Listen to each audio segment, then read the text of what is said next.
Bismillahirrahmanirrahim. So in today's class, we are going to discuss Oscar Wilde, who is from the classical dramas, and then American literature को हम discuss करेंगे, जिसमें American plays, 4 American plays को हम discuss करेंगे, inshallah.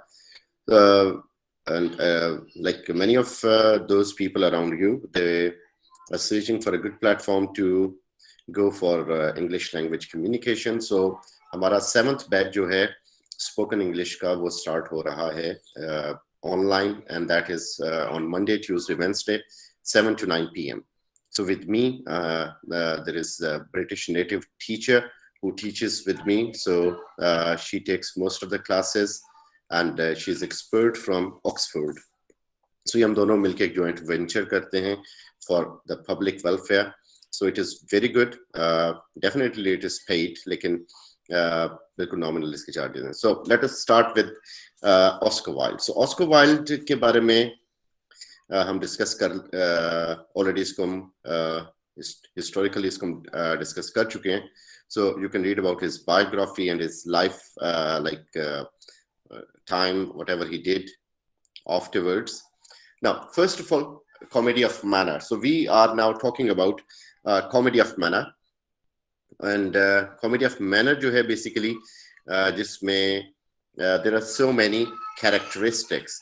So comedy of manner के अंदर हम बहुत सारा कुछ ऐसा देखते हैं कि like एक ऐसी चीज develop हुई which was getting its origin from French tradition. So French tradition से इसका origin लिया गया, और उसमें we can detect के बहुत सारा एक difference create हुआ literature में.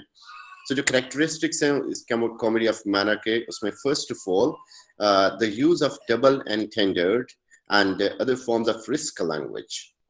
So जो risk language है, that is slight indecent and something that is able to shock the people. And double entended means के a kind of language which is having a pun, like double meanings होते हैं उसके, और उसका दूसरा meaning जो है, जो कि एक तरह से hidden meaning होता है, वो थोड़ा सा vulgar होता है.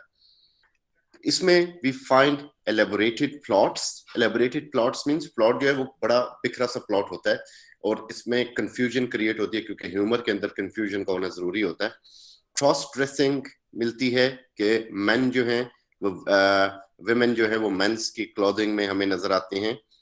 Physical seduction is one of the part के people in this play, they seem to seduce someone.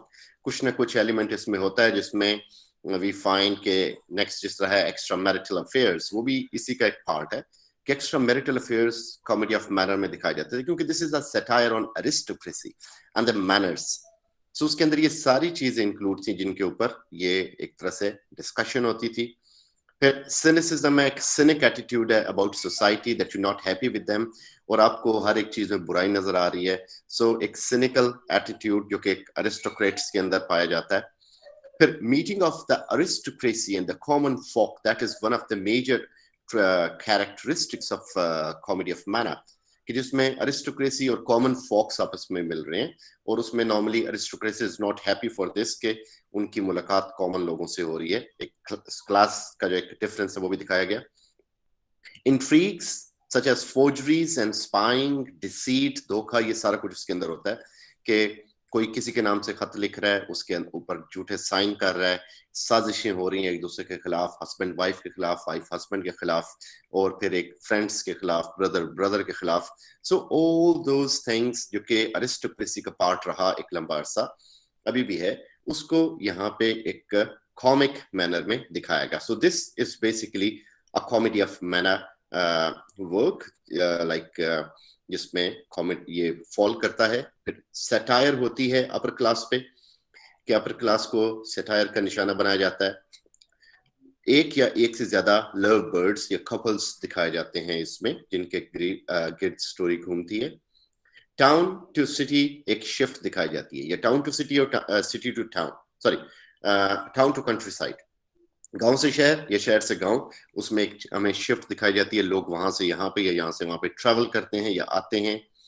And statements are somewhat paradoxical. Paradoxical means एक दूसरे का उल्ट होना, यानी हैप्पीली मैरिड यानी ये मैंने मजाक में कहा, लाइक इसमें लिविंग डेड, ये पैराडॉक्सिकल है कि लिविंग भी है डेड भी है, like this. So paradoxical kind of statements इसके अंदर यूज होती हैं। सो ये जो हमारा प्ले है बेसिकली, हम ऑन वर्ड्स प्ले की जो समरी है, एक सजेशन आप लोगों की तरफ से आई थी कि थोड़ा सा ये हम डिटेल में नहीं जाते, क्योंकि हम इसकी तवज्जो देंगे थीम्स के ऊपर ज्यादा, सिंबल्स के ऊपर ज्यादा। सो जैक वर्थिंग जो है इस प्ले का प्रोटैगनिस्ट है, along with Algernon। So Algernon और जैक वर्थिंग, इसकी मूवी भी है और बड़ी अच्छी मूवी, आप देख सकते हैं उसे। ये दोनों जो हैं ये लाइक एक दूसरे के जानते हैं, दोस्त हैं। तो जैक वर्थिंग जो है वो एक हार्टफोर्डशायर का रहने वाला है, और एक खातून सेसिली जो कि one of the major characters of the play, उसका वार्ड है, यानी उसका गार्डियन है। और वो जो है वो 18 इयर्स की है, और लेट थॉमस कार्डियो जो फोर्थ हो चुका है उसकी ग्रैंड डॉटर है। अब ये जो जैक था ये उस बंदे को, यानी थॉमस कार्डियो को, किसी जमाने में एक बेबी था जब ये, तो ये एक हैंड बैग में मिला था, तो तब से वो इसके पास है, उसको पाला और फिर उसको रिस्पॉन्सिबिलिटी दे दी। तो अब वो एक लैंड ओनर है और जस्टिस ऑफ पीस भी है अपने इलाके में, और उसकी एक इज्जत है अपने इलाके में, उसे लोग वहां पे अच्छी तरह जानते हैं। अब इसी इज्जत के तहत क्या होता है कि वो फ्रीक्वेंटली शहर आता है, क्योंकि गांव में वो अपने आप को उस तरह, क्योंकि उसका एक ऐसा एक रख रखाव डेवलप है कि वो उस तरह मजा कर नहीं सकता, तो वो शहर की तरफ आता है जहां पे उसने अपने आप को एक फॉल्स नेम दिया हुआ है, अर्नेस्ट का। और शहर में लोग उसे अर्नेस्ट के नाम से जानते हैं, जबकि उसका असल नाम जैक है। अब जिसके पास ये आया हुआ है, जिस फ्रेंड के पास ये आया हुआ है, वो उसका फ्रेंड अल्जर्नॉन, वो जो है वो शहर से गांव की तरफ भागता है, और उसने एक दोस्त बनाया हुआ अपना बेम्ब्री के नाम से, जिसके बारे में वो कहता है कि ये बहुत बीमार रहता है, अक्सर वो किसी न किसी मुसीबत में गिरफ्तार होता है, तो इसको गांव जाना पड़ता है उसके लिए। हालांकि कोई ऐसा दोस्त नहीं है, तो क्योंकि इसकी जो आंटी है वो इसके पीछे पड़ी रहती है मुख्तलिफ काम करवाने के लिए, तो ये उससे बचने के लिए अपने बीमार दोस्त का बहाना लगा के अक्सर निकल जाया करता है। ओके जी, सो हमारे पास जब ये प्ले ओपन होता है तो उसमें वी सी के, let me go to that slide. Okay, अब जो अर्नेस्ट है, यानी जो जैक है, बेसिकली जैक जब शहर में आता है तो उसने ये बहाना बनाया हुआ है अपने गांव वालों के सामने कि मेरा एक भाई है, उसका नाम अर्नेस्ट है, और वो बड़ा गलत किस्म की लाइफ गुजारता है, तो किसी न किसी मुसीबत में फंसा होता है, तो वीकेंड्स पे मुझे उसके पास जाना पड़ता है लंदन में, उसके उधार देने के लिए, उसको छुड़वाने के लिए, उसको मुसीबत से निकालने के लिए।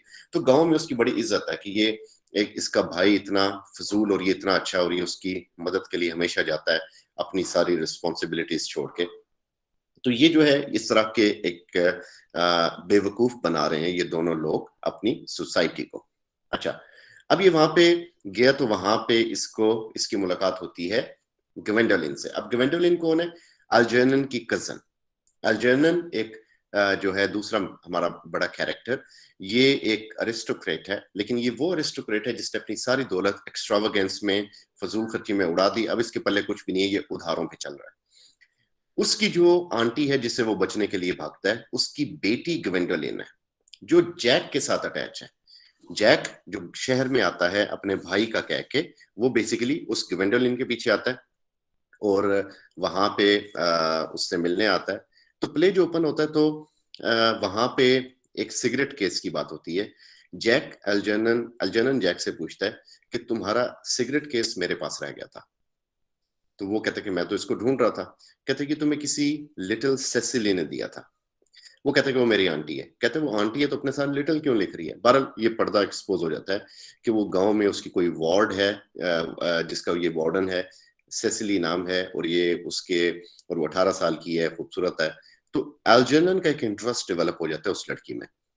बहरहाल अल्जर्नन जो है वो भी ये कहता है कि मैंने एक इस तरह एक दोस्त बनाया हुआ है जिसके चक्कर में मैं भी गांव की तरफ भागता हूँ, और क्योंकि मैंने अपनी आंटी से बचना होता है। मीनवाइल वहां पे ग्वेंडोलिन के हवाले से जैक कहता है कि मैं उसे प्रपोज करने आया हूँ इस बार, और इस बार मैं अपने भाई को मरवा दूंगा जो कि फिक्टिशियस भाई है, क्योंकि मेरा यहाँ पे मकसद सिर्फ ग्वेंडोलिन के लिए आना था, उसको प्रपोज करना था। सो अल्जेनन जो है वो और जैक आपस में बातें करते हैं। अब ग्वेंडोलिन और उसकी माँ ने यहाँ पे आना होता है अल्जेनन के फ्लैट में, जहाँ पे जैक ऑलरेडी आया हुआ है। तो अल्जेनन को जैक कहता है कि मैं उसे प्रपोज करने आया हूँ। तो अल्जेनन कहता है कि ठीक है, मैं तुम्हें मौका दूंगा, लेकिन फिर तुम मुझे विलीज में खाना खिलाओगे। तो ये बात डन हो जाती है। सो यहाँ पे मीनवाइल जब अल्जेनन जो है उसको मिलने ग्वेंडोलिन और उसकी माँ लेडी ब्रेकनल, जो कि लॉर्ड ब्रेकनल की वाइफ है, उसका असल नाम है ऑगस्टा। सो ऑन्ट ऑगस्टा जो है वहां पे आती है, और जैक जो है उसे मौका मिलता है उसे प्रपोज करने का। और फिर जब ये ग्वेंडोलिन की मदर को पता लगता है कि ये उसको जैक उसे प्रपोज कर रहा है, तो वो जैक के हवाले से क्वेश्चनिंग करती है। तो जैक का बैकग्राउंड बड़ा अच्छा होता है, सोफिस्टिकेटेड, उसके पास लंदन में भी प्रॉपर्टी है, गांव में भी बहुत प्रॉपर्टी है, पैसा भी है, और वो इसके नाम पे भी है। इस बात पे आंटी बड़ी सेटिस्फाइड होती है। लेकिन इसमें एक चीज जो बड़ी गलत होती है वो ये है कि इसकी जब पेरेंटेज की बात होती है तो जैक कहता है कि मेरे पेरेंट्स जो हैं मुझे नहीं पता कौन है, मैं एक हैंड बैग में मिला था। अब इस बात पे उसकी माँ को, ग्वेंडोलिन की माँ को तशवीश होती है कि हैंड बैग का क्या मतलब है, मैं सोसाइटी में क्या बताऊंगी कि मेरा जो क्या होता है जिसको हम कहते हैं कुड़म, मेरा कुड़म एक हैंड बैग है। तो वो उस बात पे वो इस चीज को एक्सेप्ट नहीं करती, हालांकि बाकी तमाम क्वालिटीज पे जैक पूरा उतर है। खैर इस बात पे ऑन्ट अगस्टा इनकार कर देती है, और एक्ट जब वो जाती है तो उसके बाद ग्वेंडोलिन एक बार दोबारा आती है जैक से मिलने के लिए, और उसका एड्रेस लेती है उससे गांव का। अब ये एड्रेस अल्जेनन नोट कर लेता है, अपनी स्लीव्स के ऊपर लिख लेता है, क्योंकि उसको सिसिली से मिलने में इंटरेस्ट है। अच्छा, अब एक्ट 2 जो स्टार्ट होता है वहां पे ये जैक का कंट्री साइड है, घर जहाँ पे वो रहता है सिसिली के साथ। तो यहाँ पे जो अर्नेस्ट है वो प्लान चूंकि उसका मुकम्मल हो चुका कि उसने प्रपोज कर दिया उसे, ग्वेंडोलिन मान गई, तो उसकी उसे होता है कि उसकी माँ भी मान जाएगी।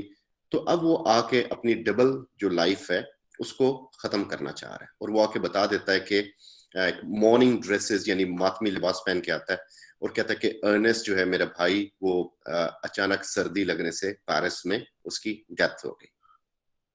तो उसको अचानक वहां से सेसिली आती है, कहती है आपका भाई जो है अर्नेस्ट आया हुआ है आपको मिलने के लिए। वो हैरान हो जाता है कि मैं तो अपने भाई के मरने का बता रहा हूँ, तो ये मेरा कौन सा भाई आ गया। तो वो एक्सपोज होता है कि वो बेसिकली अल्जेनन है जो पहले ही आ चुका है, वो सेसिली से मिल भी चुका है, उनकी प्यार मोहब्बत की बातें भी हो चुकी हैं। अब इसमें एक और चीज बड़ी इंपॉर्टेंट है कि जब जैक और ग्वेंडोलिन शुरू में बात कर रहे होते हैं तो ग्वेंडोलिन कहती है कि मुझे तुमसे मोहब्बत इसलिए कि तुम्हारा नाम अर्नेस्ट है। प्ले का नाम है basically importance of being earnest, कि what is the value if your name is Earnest. तो वो कहता है कि मेरा नाम अगर जैक या जॉन हो, तो कहती है वो बड़े फजूल नाम है, तुमसे मोहब्बत इसलिए हुई कि तुम्हारा नाम अर्नेस्ट है।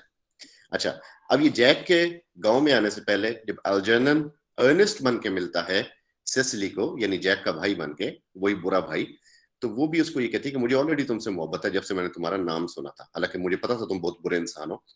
तो वो कहता नहीं, मैं तुम्हारे लिए अपने आप को ठीक कर लूंगा, लेकिन अगर मेरा नाम अल्जेनन होता तो। कहती है नहीं, जो वाइब्रेशन, मजा, थ्रिल तुम्हारे नाम अर्नेस्ट में है वो किसी में नहीं है, तो तुम्हारा नाम अर्नेस्ट ही होना चाहिए। अब इन दोनों को होता है कि यार हम दोनों ने गलत नाम बताए हैं, और ये हमारे यानी यानी हम दवाले हो गए ये चीज हमारी। अब हम इस चीज को कैसे बचाएं अपने आप को। खैर अब जब रिवील होता है कि वो जो भाई है अल्जेनन बन के आया, तो जैक जो है वो उसको बड़ा गुस्सा आता है, और मीनवाइल वो उसको जाने के लिए भी कहता है, लेकिन वो कहता है कि मैं तुम्हारा भांडा भी फोड़ दूंगा अगर तुमने कुछ ऐसी हरकत की तो। अब जैक मजबूर है। अच्छा, अब अल्जेनन जो है मीनवाइल उसका इंटरेस्ट डेवलप हो चुका है सिसिली में, और जो उसके अंदर उसी वजह से वो आपस में एक दूसरे के करीबी आ चुके हैं।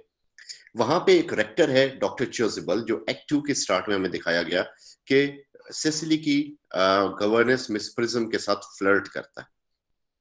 मिस प्रिज्म जो है उसे बड़ा एक अपना मान है अपनी मेमोरी पे, और वो सिसिली को भी कहती है कि मेमोरी इंसान की अच्छी होनी चाहिए, हर चीज डायरी में ना लिखा करो। ये बड़ी उसकी इंपॉर्टेंट बात है, आगे इसको मैं दोबारा से रिकाउंट करूंगा कि उसकी मेमोरी कितनी अच्छी है। तो डॉक्टर चोजिबल उसके साथ फ्लर्ट करता है, हालांकि वो पादरी है, चर्च का रेक्टर है, तो चर्च के बंदे को ये चीजें जेब नहीं देती, ना उन्हें अलाउ है। पर इसमें ये भी दिखाया गया कि रिलीजन की सतह करप्शन का शिकार हो रहा था। तो ये जो है, अब ये दोनों जो है अर्नेस्ट, यानी दोनों अर्नेस्ट जो बने हुए, जॉन यानी जैक और अल्जर्नन, ये अपने आप को क्रिश्चियन करवाना चाह रहे हैं। अब आप में से अगर कोई क्रिश्चियन है तो उसको पता होगा कि क्रिश्चियनिंग इज देयर बट वंस, एक दफा ही क्रिश्चियनिंग होती है, उसके बाद ये बार बार नहीं होती। सो इस चक्कर में लेकिन ये दोबारा से अपने आप को क्रिश्चियनिंग करा के, क्रिश्चियन क्या, बेसिकली जब बच्चा पैदा होता है तो होली वाटर स्प्रिंकल किया जाता है उसके ऊपर, उसको एक नाम दिया जाता है, और वो जो नेमिंग सेरेमनी सारा कुछ, और ये हमारे जितने भी यहाँ पे क्रिश्चियन बहन भाई हैं, उनके जो नेम्स आप सुनते हैं और उनके क्रिश्चियन नेम्स अलग होते हैं। यहाँ के नेम उनके वो होते हैं नॉर्मली, जो कि वो हमारी सोसाइटी में रहते हैं तो हमारे जैसे नाम होते हैं, मुस्लिम्स जैसे, लेकिन उनके क्रिश्चियन नेम्स डिफरेंट होते हैं। कईयों के सेम भी होते हैं, लेकिन मोस्ट केसेस में मुस्लिम नेम्स और क्रिश्चियन नेम्स डिफरेंट होते हैं। अब ये काम दोबारा नहीं हो सकता, लेकिन वो पादरी पैसे के लिए दोबारा से इनको क्रिश्चियन करने पे तैयार हो जाता है। अब यहाँ पे ग्विंडलिन भी आ जाती है, क्योंकि उसने एड्रेस लिया होता है। अब जब वो वहां पे पहुंचती है तो उसको कोई एक्सपेक्ट नहीं कर रहा, तो वहां पे सेसिली से मिलती है और वो दोनों एक दूसरे के बड़े करीब आ जाती हैं, उनकी बड़ी अच्छी दोस्ती हो जाती है बड़ी अचानक। और अचानक वहां पे ये है कि जो है सेसिली, वो उसके मुंह से अर्नेस्ट निकलता है, तो हालांकि वो अल्जर्नन को रेफर कर रही है। ग्विंडोलिन भी अर्नेस्ट का जिक्र करती है, हालांकि वो जैक को रेफर कर रही है, लेकिन इन दोनों को ये नहीं पता कि ये किसका नाम ले रही हैं, क्योंकि वो दोनों लड़के अभी यहाँ पे नहीं है। तो यहाँ पे उस टी पार्टी के बाद, जब वो इनकी टी पार्टी होती है, तो वहां पे आइडिया हो जाता है कि दोनों जो गर्ल्स हैं, इन दोनों को पता लग जाता है कि ये हम दोनों अर्नेस्ट नामी बंदे से प्यार करती हैं, और वो एक ही बंदा हमें धोखा दे रहा है, तो ये एक दूसरे की दुश्मन भी हो जाती हैं। और वहां पे अल्जर्नन और जैक जब आते हैं तो ये उनके ऊपर बरस पड़ती हैं। जब क्लियर होता है कि ये जैक जो है वो अर्नेस्ट नहीं जैक है, और अल्जर्नन अर्नेस्ट नहीं अल्जर्नन है, सो इस बात पे उन दोनों की आपस में बहस होती है, और वो दोनों अंदर चली जाती हैं, और वो इन दोनों से झूठी मूठी एक तरह से नाराज हो जाती है।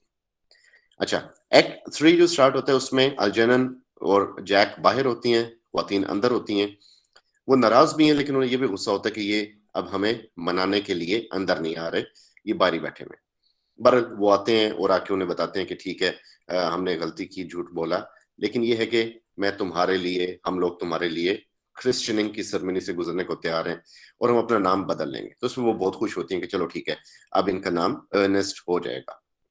खैर, इतने देर में लेडी ब्रेकनल भी आ जाती है। अब लेडी ब्रेकनल जो है वो कैसे आती है कि जिस मुलाजमा के थ्रू ग्वेंडोलिन भागी होती है वहां से, वही एड्रेस दे देती है लेडी ब्रेकनल को भी। सो ऑन्ट अगस्टा इनके पीछे यहाँ पे पहुंच जाती है। सो जब आती है तो वो देखती है कि क्या हो रहा है, तो उनको पता लगता है कि लेडी ब्रेकनल के ग्वेंडोलिन जो है बेसिकली वो जैक से लाइक शादी करने के लिए तैयार है। तो उस पे उसको गुस्सा आता है, लेकिन जब वो देखता है कि अल्जर्नन जो है वो सिसिली में इंटरेस्टेड है, और सिसिली के नाम पे बहुत ज्यादा जायदाद है और सारा कुछ उसके नाम पे है, तो वो उस पे अग्री हो जाती है, अपनी कंसेंट दे देती है। अब इस बात में वो यानी अपनी बेटी की शादी नहीं होने दे रही, लेकिन अपने भांजे की शादी करवा रही है, क्योंकि उसको पैसा मिलेगा सिसिली के थ्रू। अच्छा, अब वो है जॉन, यानी अंकल जैक जो है बेसिकली, वो कहता है कि जब तक मेरी शादी ग्वेंडोलिन से नहीं होगी, तब तक मैं भी अलाउ नहीं करूंगा कि सिसिली अल्जर्नन से शादी करे, क्योंकि वो मेरे एक अभी कंट्रोल में है, वो अभी इस एज तक नहीं पहुंची कि उसकी प्रॉपर्टी में उसके नाम कर दूं। हाँ, जब होगी तो मैं उसके नाम कर दूंगा, लेकिन तब तक मैं नहीं करूंगा। हाँ, अगर आप मेरी शादी कर देंगे ग्वेंडोलिन से, तब मैं इस पे राजी हो जाऊंगा। तो उसकी तरफ कोई अग्री नहीं होता। मीनवाइल वहां पे जिक्र होता है मिस प्रिज्म का। तो अचानक जो है डॉक्टर चोजिबल से बात मिस प्रिज्म तक आती है। मिस प्रिज्म गई होती है डॉक्टर चोजिबल को ढूंढने के लिए चर्च में, वो उसकी भी मोहब्बत उससे खत्म नहीं हो रही, तो उसको बुलाया जाता है, क्योंकि ऑन्ट अगस्टा यानी लेडी ब्रेकनल, उसे याद आता है कि ये नाम सुना सुना। तो जब मिस प्रिज्म आती है तो लेडी ब्रेकनल को देख के उसका त्राह निकल जाता है, और लेडी ब्रेकनल को उस पर गुस्सा आ जाता है। बेसिकली हुआ क्या होता है कि ये मिस प्रिज्म जो बड़ी मेमोरी की बातें करती है, किसी जमाने में इसने एक नॉवल का मेन्यूस्क्रिप्ट लिखा होता है, और वो नॉवल का जो मेन्यूस्क्रिप्ट है वो एक बैग में रखा होता है उसने, और जैक जो है एक बच्चा जो कि लेडी ब्रेकनल की सिस्टर का बेटा होता है, वो उसके साथ यानी उस प्रैम में होता है। तो दो चीजें उसने हैंडल की होती हैं। तो उसने किया क्या होता है कि उसकी मेमोरी इतनी अच्छी है, जितना वो दावा करती है, कि वो बच्चे को बैग में रख देती है और वो जो मैन्युस्क्रिप्ट है उसे प्रैम में रख देती है। उस बैग को वो भूल जाती है, जो बैग फिर थॉमस कार्डियो के हाथ लगता है और वो उसे यहाँ पे ले आता है। सो दैट प्रूव्स बेसिकली कि जो बच्चा है अल्जर्नन, वो सॉरी जैक, वो अल्जर्नन का भाई है, यानी ये दोनों भाई हैं जो कि मिस लेडी ब्रेकनल की लेट सिस्टर के बेटे हैं। सो यहाँ से जैक का तो इश्यू सॉल्व हो जाता है कि वो ग्वेंडोलिन से शादी करेगा, क्योंकि अब उसकी पेरेंटेज का आइडिया हो गया। अब एक इशू होता है कि अब इनके नाम का क्या। तो लेडी ब्रेकनेल जो है वो कहती है कि मेरे ख्याल में इनका जो इन दोनों का जो बाप था एल्जेनन और जैक का, वो आर्मी में था, और उसका नाम जो है वो किसी हद तक ये इसी तरह से जिस तरह का नाम आप लोग ले रहे हैं अर्नेस्ट टाइप मिलता जुलता था। सो वो उसको फिर पुरानी डिक्शनरीज डायरेक्टरीज खोलते हैं, उन डायरेक्टरीज में पुराने ऑफिसर्स के नाम होते हैं। सो यहाँ पे जो है उनको पता चलता है कि उनके फादर का नाम अर्नेस्ट ही था, यानी अर्नेस्ट जॉन नाम था। और लकीली और फॉर्चुनेटली ये हुआ कि इन दोनों का नाम वाकई ही अर्नेस्ट निकल आता है, क्योंकि इनके बाप का नाम अर्नेस्ट था। तो लड़कियां भी खुश हो जाती हैं, दोनों लड़के भी खुश हो जाते हैं, उससे अल्जर्नन को भाई मिल जाता है, लेडी ब्रेकनल के भी इश्यू सॉल्व हो जाते हैं। So the play ends with happy note for all the people. So first of all इसमें जो थीम्स हैं, द नेचर ऑफ मैरिज, के शादी की जो नेचर है बेसिकली। अब आपने देख ली कि किस तरह के अपर क्लास में इश्यूज थे कि लेडी ब्रेकनल ने एक लिस्ट बनाई होती है प्रॉपरली, और उस लिस्ट में उसने उस इलाके के यानी लंदन के जो बड़े बड़े इंपॉर्टेंट लोग हैं उनके बेटों के नाम लिखे होते हैं। और इस तरह की एक लिस्ट इसकी फ्रेंड के पास भी होती है, क्योंकि अपनी बेटियों के लिए प्रोस्पेक्ट ढूंढ रही होती हैं। तो इनको क्लास इश्यूज दिखाए गए कि इनको ऐसी क्लास में शादी करना जहाँ पे पेरेंट एज का ना पता हो, इनके लिए बड़ा बुरा समझा जाता था। मोरालिटी की कॉन्स्ट्रेंट्स, जिस तरह कॉन्स्ट्रेंट्स दिखाई गई कि काफी हद तक ये लोग इसके अंदर एक जो इमोरालिटी है that was prominent, specially on the part of the clergy.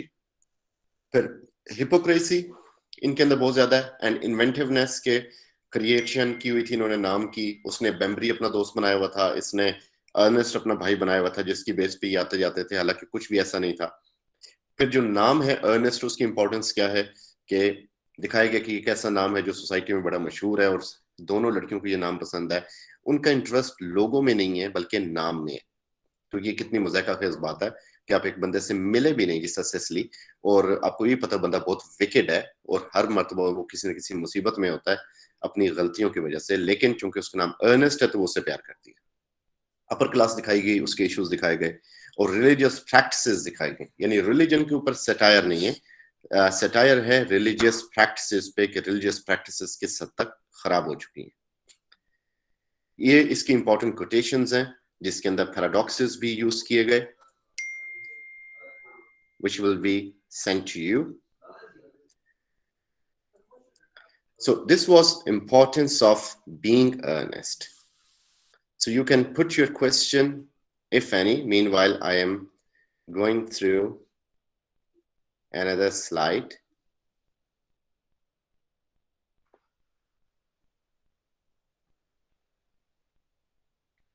Yes, Asad Ali?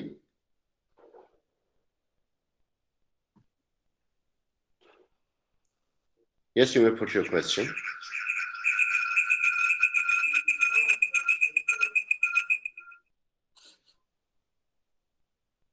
Okay, so let us read Morning Becomes Electra. American play है by Eugene O'Neill, psychoanalytical writing structure है इसका, फ्राइड की theories apply होती हैं इसके बहुत सारे place के ऊपर, and he uses them deliberately, इसकी कॉन्शियसली और अनकॉन्शियसली इसके प्लेस के अंदर ये चीज शामिल है। अच्छा, अब ये जो प्ले है दैट इज अ रीमेक और रीटेलिंग ऑफ ओरेस्टिया बाय एश्किलस, जो कि ग्रीक ड्रामाटिस्ट था। और ये उसके जो स्टोरी उसने लिखी वो भी एक ट्रायोलॉजी थी, लाइक यू नो कि 3 प्लेस पेश किए जाते थे डायोनिसियस के कल्ट में. सो ही प्रेजेंटेड दिस प्ले. सो इसमें जो स्टोरी है, अब in one day I'll be telling you the whole detail of what went through the Greeks, और ये सारी जो mythology है इसको हम डिटेल में डिस्कस करेंगे. लेकिन अभी के लिए ये देख लेते हैं कि वॉर ऑफ ट्रॉय का आपने नाम सुना होगा. वॉर ऑफ ट्रॉय में बेसिकली क्या होता है कि जो ग्रीक्स हैं उसमें उसकी डिटेल में मैं नहीं जाऊंगा क्योंकि वो आपको कंफ्यूज करेगा, लेकिन जो इससे रेलिवेंट है वो बता देता हूँ कि एगामेमनॉन जो ग्रीक किंग होता है वो शिप्स को लेके जाता है ट्रॉय, क्योंकि वो ट्रोजन प्रिंस पैरिस ग्रीक जो है प्रिंसेस हेलन उसको लेके भाग जाता है. हालांकि आए सुलह करने आते हैं और उसकी बेगम को भगा के ले जाता है, तो बड़ी अच्छी सुलह हुई. खैर, ग्रीक्स जो है वो 1000 शिप्स डाल देते हैं, जिसके बारे में फोस्टस भी कहता है जब वो हेलन को देखता है तो वो कहता है, was this the face that launched 1,000 ships and burned the topless tower of Ilium. Ilium means Troy. कि इस चेहरे के पीछे 1000 शिप्स डाल दिए गए थे समुद्र में, यानी एओबूथी है. तो वो कहता है जी कि ये बेसिकली उसमें जो एगामेमनॉन है, एगामेमनॉन की भाभी होती है हेलन. हेलन की जो सिस्टर है क्लाइटेमनिस्ट्रा, वो एगामेमनॉन की वाइफ है, यानी दोनों भाइयों ने दोनों बहनों से शादी की है. अब जब ये शिप्स डालता है समुद्र में तो क्या होता है कि हवाएं जो हैं वो रुक जाती हैं, और हवाओं का तो बड़ा रोल होता है समुद्री सफर में, और इनको जल्दी होती है कि ये ट्रॉय जाएं और हराएं, क्योंकि एगामेमनॉन पहले भी सुलह करना ही नहीं चाहता था, वो प्रेशर में आके पॉलिटिकल प्रेशर में सुलह कर रहा था. अब उसे मौका मिल गया कि उसकी भाभी निकल गई, तो वो यहाँ पे क्या करता है कि यहाँ पे एक तरह से जो है ओरेकल एट डेल्फी उसके ऊपर भेजता है अपने दोस्तों को कि वो उनसे मशवरा लेके आए कि हवाएं क्यों नहीं चल रही. तो उसको ये जवाब मिलता है कि जब तक आप अपनी किसी यानी आप एक प्योर वाइट डव को कुर्बान नहीं करोगे जिससे आपको प्यार है, तब तक हवाएं नहीं चलेंगी. तो एक फाख्ता पकड़ता है, उसको कुर्बान कर देता है, फिर भी हवाएं नहीं चलती. ओरेकल कहती है कि तुम्हें समझ नहीं आ रही मेरी बात की, white Dove something that you love the most. तो उसको पता लग जाता है कि इशारा उसकी औलाद की तरफ है. एगामेमनॉन और क्लाइटेमनिस्ट्रा के 3 बच्चे होते हैं. एक है ओरेस्टिस, जिसके नाम पे ये है ओरेस्टिया पुराना प्ले. दूसरी इलेक्ट्रा, जिसकी वजह से इलेक्ट्रा कॉम्प्लेक्स मशहूर है. और तीसरा जो है वो है उसकी इफिजिनाया, जो कि उसकी 3rd बेटी होती है. सो वो इफिजिनाया को बुलाता है, अभी चूंकि उसी अपने सिटी में है, समुद्र उस बंदरगाह पे है, तो अपनी वाइफ को कहता है क्लाइटेमनिस्ट्रा को कि उसको ले आओ और उसकी शादी हम एक्लीज से करें. वो बड़ी खुश होती है. एक्लीज जो है बड़ा एक माइटी हीरो है ग्रीक, आपने उसकी सुनी होगी माइथोलॉजी की. उसकी मदर ने उसको हील से पकड़ के रिवर ऑफ इमॉर्टैलिटी आबे हयात में डिप किया, तो पूरा जिस्म इनवल्नरेबल हो गया सिवाय हील के पार्ट पे. तो वो जो हील के पार्ट में ही अगर उसको कुछ हो तो वो मर सकता है, वरना नहीं. इसलिए एक्लीज हील ईडियम मशहूर है. तो यहाँ पे फिर एगामेमनॉन जो है वो अपनी बेटी को कुर्बान कर देता है. तो क्लाइटेमनिस्ट्रा को बड़ा गुस्सा होता है, किसने मुझे बुलाया और धोखे से और मेरी बेटी को कुर्बान कर दिया. मीनवाइल इसकी बैक पे स्टोरी क्या चल रही है. एक तो ये गुस्सा हो गया क्लाइटेमनिस्ट्रा को, एगामेमनॉन निकल जाता है ट्रॉय की तरफ, जंग होती है, फिर वापस आता है. अब जो एगामेमनॉन जंग से वापस आ रहा है ना, वो होम कमिंग और यहाँ पे इसका जो पहला प्ले है homecoming, they are same. फर्क यह है कि एगामेमनॉन को यहाँ पे एजरा मेनन कहा गया, जनरल एजरा. क्लाइटेमनिस्ट्रा यहाँ पे क्रिस्टीन बन गई. ओरेस्टिस जो है, ओरेस्टिस यहाँ पे ओरिन बन गया. इफिजिनाया इसमें नहीं दिखाई गई. जो इलेक्ट्रा है वो यहाँ पे लेविनिया बन गई. सो यहाँ पे जो इलेक्ट्रा थी उस प्ले में, उसको अपने बाप से पागलों की तरह इश्क था और उसे अपने माँ से बेइंतहा नफरत थी. सो यहाँ से ये दिखाया गया कि एडिपस कॉम्प्लेक्स में क्या होता है कि जो बेटा होता है वो अपनी मदर की तरफ इन्वॉल्व होता है और बाप से नफरत करता है. जो बेटी होती है वो बाप की तरफ इन्वॉल्व होती है और माँ से नफरत करती है. अब यहाँ पे एक और जो इससे भी प्रीवियस एक जो स्टोरी थी वो चल रही थी, डिटेल में हम उसको बाद में देखेंगे. वो ये होता है कि ये जो इसका एक कजन होता है एजेस्थस एगामेमनॉन का, एगामेमनॉन के फादर ने एजेस्थस के फादर के साथ बहुत गलत किया होता है. यानी सो एंड सो कि एजेस्टस का जो पहले एजेस्टस के जो फादर है वो पहले ज्यादा गलत करता है कि वो एगमेम्नॉन की वाइफ को लेके भाग जाता है।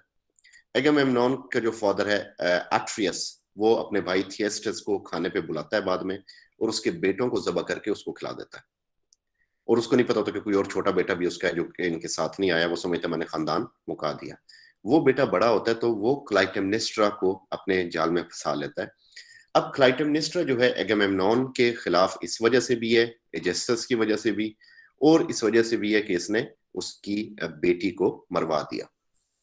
सो ये जो है बेसिकली पुरानी ट्रेजेडी वो यहाँ से रीटोल्ड हुई। और ये टाइम कौन सा है? प्यूरिटन्स का। प्यूरिटनिज्म हमें पता है कि अमेरिका में भी था। आज क्रूसिबल भी पढ़ेंगे, वो भी अमेरिकन जो प्यूरिटन्स थे उनके बारे में, कि वहां पे इनके रूल्स बहुत टाइट थे और इस तरह की यानी नाच गाना म्यूजिक किताब पढ़ना भी अलाउ नहीं था। तो ये इलिसिट रिलेशंस, ये तो बहुत बड़ी बात थी, लोग बड़ा डरते थे इससे। तो इस बैकड्रॉप में यूजीन ओनील ने ये प्ले लिखा। आई होप कि आपको बैकग्राउंड समझ आ गया।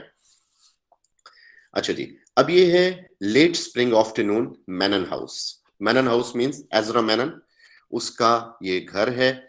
और ये जो ब्रिगेडियर जनरल एज़रा मैनन है वो वॉर यानी अमेरिकन सिविल वॉर जो हो रही है उससे वापस आने वाला है और लौटने वाला है। लिविनिया उसकी बेटी जो कि इलेक्ट्रा को रिप्रेजेंट कर रही है, वो अपनी माँ के पीछे से अभी उसको फॉलो करते हुए आई है। माँ भी वापस आई है न्यूयॉर्क से, लिविनिया भी वापस आई है न्यूयॉर्क से। और क्यों फॉलो किया वो हम बाद में देखते हैं। सेथ जो है इनका गार्डनर, वो उसको थोड़ा सा वॉर्न करता है लिविनिया को कि तुम्हारा जो वो जो बंदा कैप्टन एडम ब्रांट जो तुम में इंटरेस्टेड है उससे थोड़ा सा बच के रहना। खैर वो पूछती है कि उससे क्यों बच के रहूं, तो वो कहता है कि कहीं ना कहीं इसकी शक्ल मुझे मैनन से मिलती नजर आती है, यानी तुम्हारी फैमिली के मर्दों से। तो वो फिर एक वो बताता है, यानी कहना कि ये चाह रहा है कि उसके पास्ट में क्या हुआ था कि जो एज़रा मैनन का फादर था उसका एक भाई था डेविड। डेविड की बीमार हुआ तो उसकी लाइक टेक केयर के लिए एक नर्स आई। वो जो नर्स थी उसका नाम था मैरी ब्रैंटमे, ठीक है। उसने इतनी केयर की कि डेविड को उससे प्यार हो गया। और इसका जो एज़रा मैनन का फादर था उसको भी उससे प्यार हो गया। लेकिन जब उसे पता लगा कि एज़रा मैनन जो है एक मिनट, क्वेश्चन है कि कैरेक्टर्स को फर्स्ट बता दिया करें कि जो जो कैरेक्टर्स हैं। जी मैंने आपको कैरेक्टर्स पहले बताए हैं, सारे जो इंपॉर्टेंट कैरेक्टर्स हैं मैंने एक्सप्लेन किए हैं सारे के सारे। मैं दोबारा कर देता हूँ कि सबसे पहले हमारे पास है जनरल एज़रा मैनन, उसकी वाइफ है क्रिस्टीन, उसकी बेटी है लेविनिया, उसका बेटा है ओरेन जो कि इसमें दिखाया नहीं गया, जिक्र हुआ, वो जंग पे ही है अपने बाप के साथ। बाप आ जाता है लेकिन वो जंग पे ही रहता है, बैक पे बाद में आएगा। और एडम ब्रांट जो कि एक अपरेंटली लेविनिया को प्रपोज करने के लिए आता है। ये इंपॉर्टेंट कैरेक्टर्स हैं, बाकी कुछ माइनर कैरेक्टर्स हैं जो कि जरूरी नहीं है। अच्छा जी, तो यहाँ पे होता है कि ये कहता है कि जो लेविनिया को बताता है सेथ कि तुम्हारे बाप का जो भाई था, इसको समझिएगा कि तुम्हारे बाप का जो भाई था जो कि उस नर्स के चक्कर में पड़ गया और उसकी वजह से बदनामी हुई तो उसको निकाल दिया गया, भाई को भी नर्स को भी। और फिर इस घर को दोबारा बनाया गया कि वो बदनामी के दाग यहाँ से निकल जाएं। वो कहता है कि मुझे लगता है कि ये एडम ब्रांट जो तुम्हें प्रपोज करने आ रहा है ये उस नर्स का बेटा है। अच्छा, मीनवाइल एडम ब्रांट आता है तो अब ये लेविनिया जो है वो इस चीज को देखने के लिए वो उसको कहती है कि मैं न्यूयॉर्क गई थी। अब इशू क्या है कि जिस तरह पुरानी स्टोरी में उन्होंने बताया कि एजेस्टस का अफेयर होता है क्लाइटेमनेस्ट्रा से, इलेक्ट्रा की माँ से, यहाँ पे भी वही चल रहा है। एडम ब्रांट अपरेंटली तो लेविनिया को प्रपोज करने आता है लेकिन उसकी जो फीलिंग्स हैं वो है क्रिस्टीन के लिए, लेविनिया की मदर के लिए, क्योंकि वो उसके हस्बैंड से इंतकाम लेना चाहता है अपने बाप का। वो जो सारा उसके बाप के साथ हुआ उसकी माँ के साथ बेसिकली हुआ, बाप से तो वो भी नफरत करता है। सो उसके अंदर इडिपस कॉम्प्लेक्स है। लिविनिया में इलेक्ट्रा कॉम्प्लेक्स है, ये अपनी माँ से नफरत करती है और बाप से मोहब्बत करती है, तो वो अपने बाप को प्रोटेक्ट करने के चक्कर में ब्रांट इसके बाप से बदला लेना चाहता है उस रुसवाई का। तो वो जब आता है तो यहाँ पे लेविनिया बताती है कि मैंने माँ को फॉलो किया, वो न्यूयॉर्क तुमसे मिलने जाती है और तुम्हारे साथ वो उसका चक्कर है। तो उस पे ब्रांट फट पड़ता है, और बेसिकली उसमें वो उसकी माँ का भी जिक्र करती है, मैरी ब्रेंट में। तो एडम ब्रेंट इस हद तक अपने बाप से नफरत करता था कि उसने अपना नाम एडम मैनन नहीं रखा, उसने ब्रेंटमी की शॉर्ट करके अपना नाम एडम ब्रेंट अपनी माँ के नाम पे रखा। तो जब उसकी माँ को वो गालियां निकालती है तो उसको बड़ा गुस्सा आता है और वो सच को एक्सेप्ट कर लेता है। खैर, लेविनिया, उसके बाद वो चला जाता है। लेविनिया अपने बाप की स्टडी में जाती है और क्रिस्टीन एंटर होती है। वो लेविनिया से पूछती है कि तुमने मुझे क्यों बुलाया, तो वो उसे बता देती है कि मैंने तुम्हें देखा, तुम उधर गई, तुमने एडम ब्रांट को मिली भी, उसको किस भी किया। हालांकि वो बीच में से इस चीज को छुपाती रहती है कि मैं सिर्फ अपने बाप को मिलने गई थी। कहती है तुम वहां पे गई थी लेकिन तुम उसके बाद फिर उसको भी मिली हो। तो यहाँ पे हमें दिखाया गया कि जो लेविनिया है उसके अंदर डिस्गस्ट है उसकी मदर के लिए, और उसकी मदर के अंदर भी डिस्गस्ट है लेविनिया के लिए। खैर, लेविनिया उसको मना करती है कि आज के बाद ये सिलसिला ना हो। जो क्रिस्टीन है थोड़ा सा वो पहले आर्ग्यू करती है लेकिन उसके बाद फौरन उसकी बात को मान जाती है। अब मीनवाइल लेविनिया ने ऑलरेडी अपने बाप को खत लिख दिया है कि यहाँ पे कुछ जो है ना लफड़ा चल रहा है तुम्हारे पीछे, जल्दी वापस आ जाओ। खैर, एक हफ्ता गुजरता है, लेविनिया इंतजार कर रही होती है अपने बाप का, और अचानक एजरा वहां से एंटर होता है। उससे पहले वो जो है ना क्रिस्टीन, वो अपनी बेटी को टॉन्ट्स मार चुकी होती है कि तुम तो अपने बाप का हिस्सा इंतजार कर रही हो जैसा लड़कियां अपने लवर का इंतजार करती हैं। तो ये सारी चीजें हमें जो है ना वो इस इलेक्ट्रा कॉम्प्लेक्स की फीलिंग्स देती है। खैर, लविनी अपने बाप से मिलती है जाके, और फिर जब वो और एजरा अकेले होते हैं, यानी क्रिस्टीन और एजरा, तो वो उससे एडम ब्रांट की बात करता है, लेकिन जो है क्रिस्टीन वो उस बात को निगलेक्ट कर देती है, बदल देती है। वो कहती है कि ये अब हमारी बेटी के पीछे है, उसके लिए आता है। अच्छा, तो इससे पहले क्रिस्टीन जब एडम ब्रांट जाने लगता है, इसके आने एजरा के आने से पहले उससे वो कोई चीज मंगवाती है। अब वो क्या चीज है उसे हम बाद में देखेंगे। अब वो लेविनिया वो सोना नहीं चाहती, वो अपने बाप को प्रोटेक्ट करना चाहती है, उसे अपनी माँ पे पहले ही शक है। तो वो सोती जागती है, एक दो दफा इनके कमरे में भी आती है, फिर उसे डांट के भेज दिया जाता है वापस। मैनन जो है, क्रिस्टीन जो है वो बेड से उठती है, तो मैनन उससे पूछता है, सो दोनों नहीं रहे, मैनन भी नहीं सो रहा, क्रिस्टीन भी नहीं सो रही। तो मैनन उससे गुफ्तगू का आगाज करता है। मैनन उससे ये कहता है कि हमारे दरमियान बहुत सारे इख्तलाफात हुए, खराबियां हुई, फिर मैं वॉर पे गया, मैंने देखा अपने पास डेड बॉडीज, और I was like living among dead. तो उनके दरमियान रह के मुझे एहसास हुआ कि मौत जो है वो बहुत बुरी चीज है, वी शुड लिव। तो मैं यहाँ पे आया हूँ कि हम आपस की उन फसादात को भूलें और मिल के चलें, हम दोनों दूर चले जाएंगे, बच्चों से दूर, और जाके आइलैंड्स पे टाइम गुजारेंगे, एक तरह से दोबारा से हनीमून करेंगे। तो क्रिस्टीन जो है वो इस बात से बड़ा चिढ़ रही होती है। अब वो क्या करती है कि वो फट पड़ती है और उसे बता देती है कि मैं एडम ब्रांट की मिस्ट्रेस हूँ, वो बेटी के लिए नहीं आता, वो मेरे लिए आता है। तो इस पे मैनन जो है वो थोड़ा सा गुस्से में आ जाता है। तो इसमें जो है उसको जब गुस्सा ज्यादा होता है तो वो अपनी मेडिसिन मांगता है। तो वो बजाय उसके मेडिसिन देने के एडम ब्रांड से उसने उसे पॉइजन मंगाया होता है, ये उसे पॉइजन दे देती है।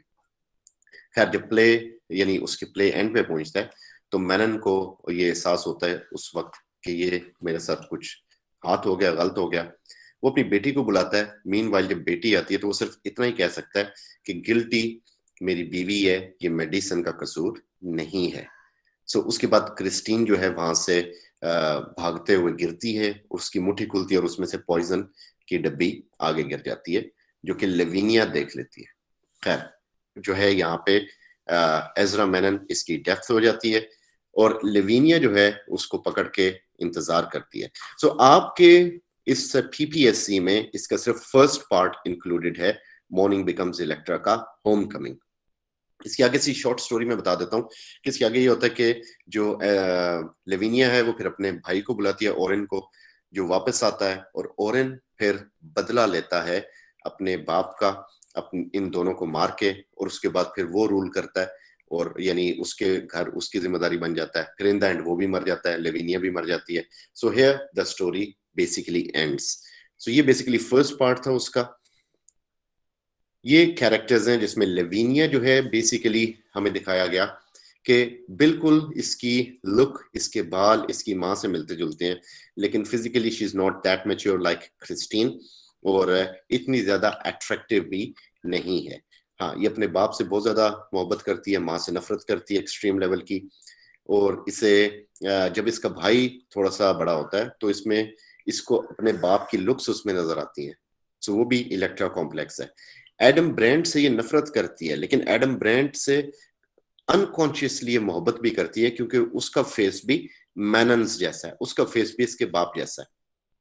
क्योंकि क्रिस्टीन ये मतलब एडम ब्रेंट को जब वो बैठा होता है एडम ब्रेंट की तस्वीर के बिल्कुल नीचे, तो उसी के स्टाइल में बैठा होता है, सॉरी एजरा मैनन के तस्वीर के नीचे, तो उसे बिल्कुल उन दोनों में सिमिलैरिटी लग रही होती है, तो उसे उठा देती है वहां से। इस तक ये सिमिलर है।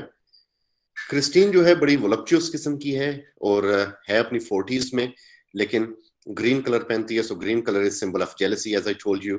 और जब एक इनफाइडेलिटी विद हस्बैंड, तो ये तो वो कर रही है।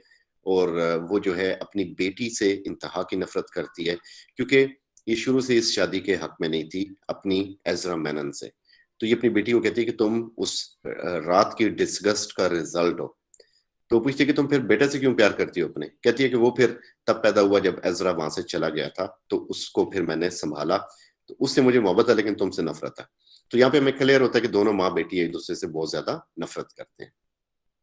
ओरेन जो है एक, इसमें हमें बिल्कुल नहीं दिखाया गया, he is just boy and he appears in the next section.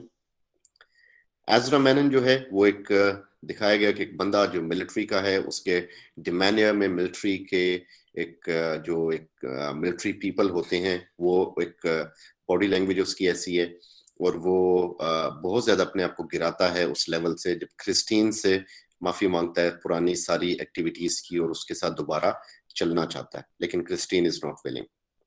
Adam brand जो है वो अपने बाप का बदला लेने आया है, तो उसने पहले क्रिस्टीन को उसका निशाना बनाया, और उसके बाद उसने अपरेंटली लेविनिया को उसका शिकार बनाया, और उसके बाद फिर वो इस चीज को हासिल करने में कामयाब हो गया।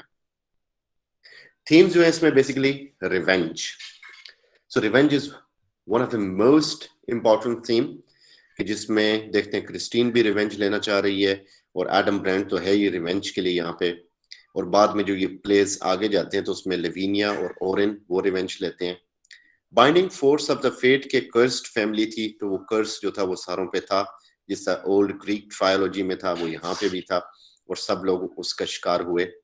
डेथ अमंग लिविंग ये प्रेजेंस थी, यानी इस घर में रह के भी हमें एक चीज जो नजर आती है वो ये है कि मास्क, यानी हर चेहरे पे मास्क है, इवन घर के ऊपर मास्क है, हर बंदा अपनी असल एक्सप्रेशंस छुपाए हुए है। हर ये जिस तरह कोविड का हमने मास्क पहना हुआ है, आजकल पता नहीं चलता कौन कौन है, तो वो मास्क थे उनके चेहरों पे, जो कि उनके चेहरों के एक्सप्रेशंस छुपाते थे, उनकी फीलिंग्स छुपाते थे। फिर इडिपस एंड इलेक्ट्रा कॉम्प्लेक्स मैंने अभी आपको डिफाइन किया। गॉड्स इसके अंदर नहीं है जो कि ग्रीक ट्रायोलॉजी में थे, यहाँ पे गॉड्स एब्सेंट है। प्यूरिटनिज्म इसके अंदर दिखाया गया, क्योंकि प्यूरिटनिज्म की वजह से क्रिस्टीन को पहले बड़ा डर होता है कि मेरा अगर पता चल गया ब्रांड के साथ अफेयर तो बड़ी बदनामी होगी, लेकिन बाद में वो उससे उस डर से भी बाहर आ जाती है। अब यहाँ पे जो मॉर्निंग बिकम्स इलेक्ट्रा के सिंबल्स हैं, घर जो है वो सिंबल है उस डिस्गस्ट का, क्योंकि जिसको गिरा के दोबारा से बनाया गया वही नर्स के चक्कर को। आईज जो है वो सिंबल हैं उन तमाम तर राजों का जो कि उनके अंदर छुपे हुए। हर एक की आईज को बड़ा फोकस किया गया, बड़ा डीप दिखाया जाता है, खासतौर पे क्रिस्टीन और उसकी मदर की आई को, के सॉरी उसकी डॉटर की आई को, कि उनके अंदर बहुत सारे राज छुपे हुए हैं, और उनकी आंखों की चमक बड़ा कुछ बता देती है। They talk less but their eyes speak more. Masks हैं which are hiding everything. Islands का जिक्र होता है। Adam Brant talks to Christine about island, like Ezra Menon, he talks about islands to Christine. तो island is a symbol of escape, कि आप अपने relationship को बिल्ड करने के लिए प्रेजेंट मिजरी से छुटकारा पाके कहीं जाना चाहते हो। जो बाल हैं बेसिकली वो सिंबलिज्म है पास्ट का, क्योंकि उसको लगता है कि जो ओल्ड नर्स थी, यानी जिसका बेटा ब्रांड था, क्रिस्टीन को भी वो उसको क्रिस्टीन इसलिए भी पसंद होती है क्योंकि इसके बाल उसकी माँ से मिलते हैं। तो अगेन इडिपस कॉम्प्लेक्स उसके अंदर आ गया। और लिविनिया को ये चीज इसलिए जहर लगती है क्योंकि ये चीज उसकी माँ के बालों जैसी थी। जो पोर्ट्रेट्स हैं देयर अगेन सिंबॉलिक, जो कि एक नॉस्टैल्जिक भी हैं और गिल्ट भी है। क्रिस्टीन जब एडम ब्रांड के होते हुए एजरा मैनन की उस तस्वीर को देखती है, उससे गिल्ट फील होता है। जो है लेविनिया, वो उस पोर्ट्रेट पे बड़े प्यार से हाथ रखती है अपने बाप के हाथ पे, जैसे कि इसमें इलेक्ट्रा कॉम्प्लेक्स हमें नजर आता है. So this was all mourning becomes Electra by Eugene O'Neill. और इसके तकरीबन सारे जो प्लेज हैं उसके अंदर हमें इस तरह के ही थीम्स नजर आते हैं. Now another play of Eugene O'Neill. जी अस्मा, ऐसे ही है. Though Edward did not live that long, लेकिन उस एरा को ये कहा जाता है. जी सर, बट जो विक्टोरियन एरा के नॉवेल्स लिखे गए हैं उनकी मतलब टाइमलाइन जो है वो 1940 तक जा रही, 1920 तक जा रही, तो उसको हम किस में काउंट करेंगे फिर? एडवर्डियन एरा में, विक्टोरियन एरा में काउंट करेंगे? नहीं, वो वाले एडवर्डियन एरा में ही है. हालांकि देखे ना, जैसे वर्ड्सवर्थ वो रोमांटिक एज के स्टार्ट से एंड तक रहा, बड़ी लंबी उम्र पाई माशाल्लाह. तो ये एंड तक जाके उस लिखता रहा, लेकिन उसके एंड वाले वर्क्स के अंदर वो वाला एक चार्म नहीं था जो उसके इनिशियल वर्क्स के अंदर था. तो वो तो कुछ लोग तो लिखते रहे डेफिनेटली अपनी पुरानी सोच के साथ, लेकिन प्राइमरीली वो एक नई एज स्टार्ट हो चुकी थी, 20th सेंचुरी. ठीक है, तो सर हम उसको फिर एडवर्डियन एरा ही काउंट करेंगे, बेशक वो जी अगर हम मतलब विक्टोरियन के इसमें आ रहे हैं. जी. ओके जी. Long day's journey into night, that is about Eugene O'Neill himself. So ये जो है कंप्लीट उसकी ऑटोबायोग्राफी है. ये उसकी अपनी जात पे है, जो उसकी लाइफ जिससे उसने गुजारी, उसके पेरेंट्स, वो सारा कुछ इसमें उसने बता दिया. तो उसमें ही talks about his own family. Minor सी चेंज के अलावा ये पूरे का पूरा जो प्ले है ऑटोबायोग्राफिकल प्ले है. इलेक्ट्रा कॉम्प्लेक्स और इडिपस कॉम्प्लेक्स इसके अंदर भी मौजूद है. नोबेल प्राइज मिला इससे, प्लिट्जर प्राइजेस मिले, और साइको एनालिसिस किया करता था. अब इसके अंदर जो हमारे पास कैरेक्टर्स हैं, जेम्स टायरोन, मैरी केवन टायरोन जो कि जेम्स टायरोन की वाइफ है, जेम्स टायरोन जूनियर जिसको जेमी कहा जाता है, बड़ा बेटा, एडमंड टायरोन उनका छोटा बेटा, और एक कैथलीन जो कि इनकी मेड सर्वेंट है. सो मेन इसमें 4 मेन कैरेक्टर्स हैं और एक छोटा कैरेक्टर है. अब यहाँ पे जो जेम्स टायरोन है, बेसिकली ही रिप्रेजेंट्स जेम्स ओनील, यानी यूजीन ओनील के फादर को. मैरी जो टायरोन है, शी रिप्रेजेंट्स एला ओनील जो कि यूजीन ओनील की माँ थी. James Tyrone junior Jamie, he represents Eugene O'Neill's elder brother Jamie. And Edmund Tyrone जो है, he represents Eugene himself. हालांकि इसमें एक और बेटा भी जिक्र हुआ उसका नाम यूजीन दिखाया प्ले में, जो कि बचपन में ही उससे मीजल्स की वजह से बीमार होकर मर गया. लेकिन यहाँ पे एडमंड जो है इस प्ले में वो यूजीन ओनील को रिप्रेजेंट करता है. ओके जी. अब जब प्ले ओपन होता है तो हमें क्या पता लगता है इस प्ले के हवाले से कि एक ये मॉर्निंग टाइम है, और इस मॉर्निंग टाइम में क्या हो रहा है कि ये सारी फैमिली इकट्ठी हुई है आयरलैंड में. आयरलैंड में अब फैमिली के इकट्ठे होने का क्या जवाब है कि ये बेसिकली ये जो सारे लोग हैं ये रहते हैं अमेरिका में. मैंने इसको फुल स्क्रीन किया. I hope you are able to watch the screen. अगर आपको स्क्रीन नजर आ रही है, नहीं आ रही तो मुझे बताइएगा. आ रही है सर. सो इसमें जो हमें दिखाया गया ना, वो ये दिखाया गया कि ये फैमिली बेसिकली अमेरिका में रहती है. आयरलैंड में ये आते हैं अपनी समर को गुजारने के लिए, अपनी वेकेशंस को गुजारने के लिए. सो आयरलैंड में इनका एक अपना घर है, वो बेसिकली तभी खुलता है जब ये लोग वापस आते हैं 2-3 महीने के लिए. अब ये लोग वापस आए हैं.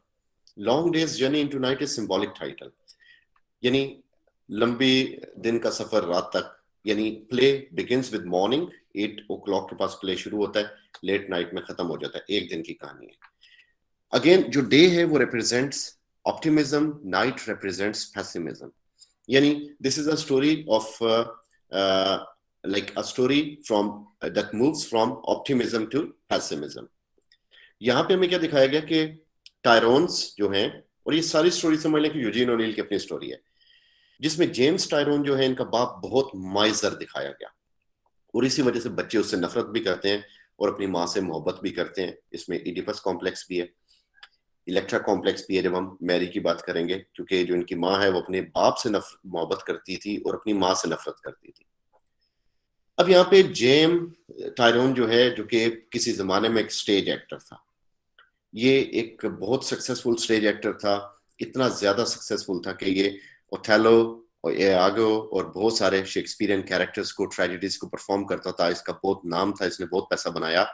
फिर ये हुआ कि प्लेस को, उन ट्रेजिक प्लेस को देखना कम कर दिया लोगों ने, बल्कि उसकी जगह थोड़े से आ गए ये जो होते हैं कॉमेडी टाइप प्लेस, मेलोड्रामास, इसने उनमें एक्ट करना शुरू कर दिया क्योंकि उसमें पैसा ज्यादा था। उनकी मार्केट जल्दी खत्म हो गई, तो फिर ये ना ट्रेजेडी का रहा ना मेलोड्रामास का, आउट ऑफ प्लेस हो गया। तो ये जो है, इसके पास किसी जमाने में पुराना स्टेज एक्टर बूथ, उसने इसको कहा था, इसके यूजीन ओनील के फादर को भी कहा था और जेम्स टायरोन को भी यहाँ पे कहा था कि this young man is performing Othello better than I did. तो इसने वो नोट उसका अभी तक संभाल के रखा था अपने वॉलेट में। तो बेसिकली वो नोट सिंबल है नॉस्टैल्जिया का, पुराने एक सक्सेसफुल पास्ट का। यहाँ पे हम देखते हैं कि अब ये सारे इकट्ठे हुए और उसकी जो वाइफ है मैरी, वो अभी अभी रिकवर होके आई है सैनिटोरियम से। अच्छा, मैरी को क्या हुआ था, जब एडमंड पैदा हुआ था यानी यूजीन ओनील, तो उसको, ये एक होटल में थे, ये सारी उम्र इसने होटल में गुजारी। इसकी बीवी ये पिटती है कि कभी हम किसी अच्छी जगह पे नहीं रहे, अपना घर नहीं बनाया, सस्ते से होटल में रहे और हमेशा वहीं पे जिंदगी गुजारी। तो वहां पे जब ये यूजीन होने लगा था, यानी एडमंड होने लगा था, तो उस वक्त क्या हुआ कि इसने, ये चूंकि बड़ा माइजर था, इसने बहुत ज्यादा एक अच्छा डॉक्टर लेने के बजाय होटल का जो एक चीप क्वैक होता है उसको बुला लिया। उस चीप क्वैक ने इसको मॉर्फिन दी। अब वो जो मॉर्फिन थी वो उस जमाने में भी डॉक्टर्स को मना कर दी गई, वो बड़ी एक एडिक्टिव किस्म की पेन किलर थी। तो ये हुआ कि मैरी एडिक्ट हो गई और उसके बाद उसकी एडिक्शन कभी खत्म नहीं हुई।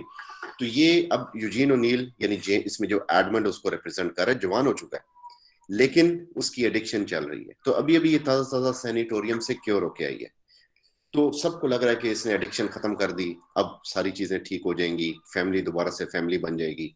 लेकिन अब जो है आगे देखेंगे क्या होगा। खैर, यहाँ पे वी गेट टू नो कि सारे खुश हैं, प्ले बड़ा अच्छा शुरू होता है।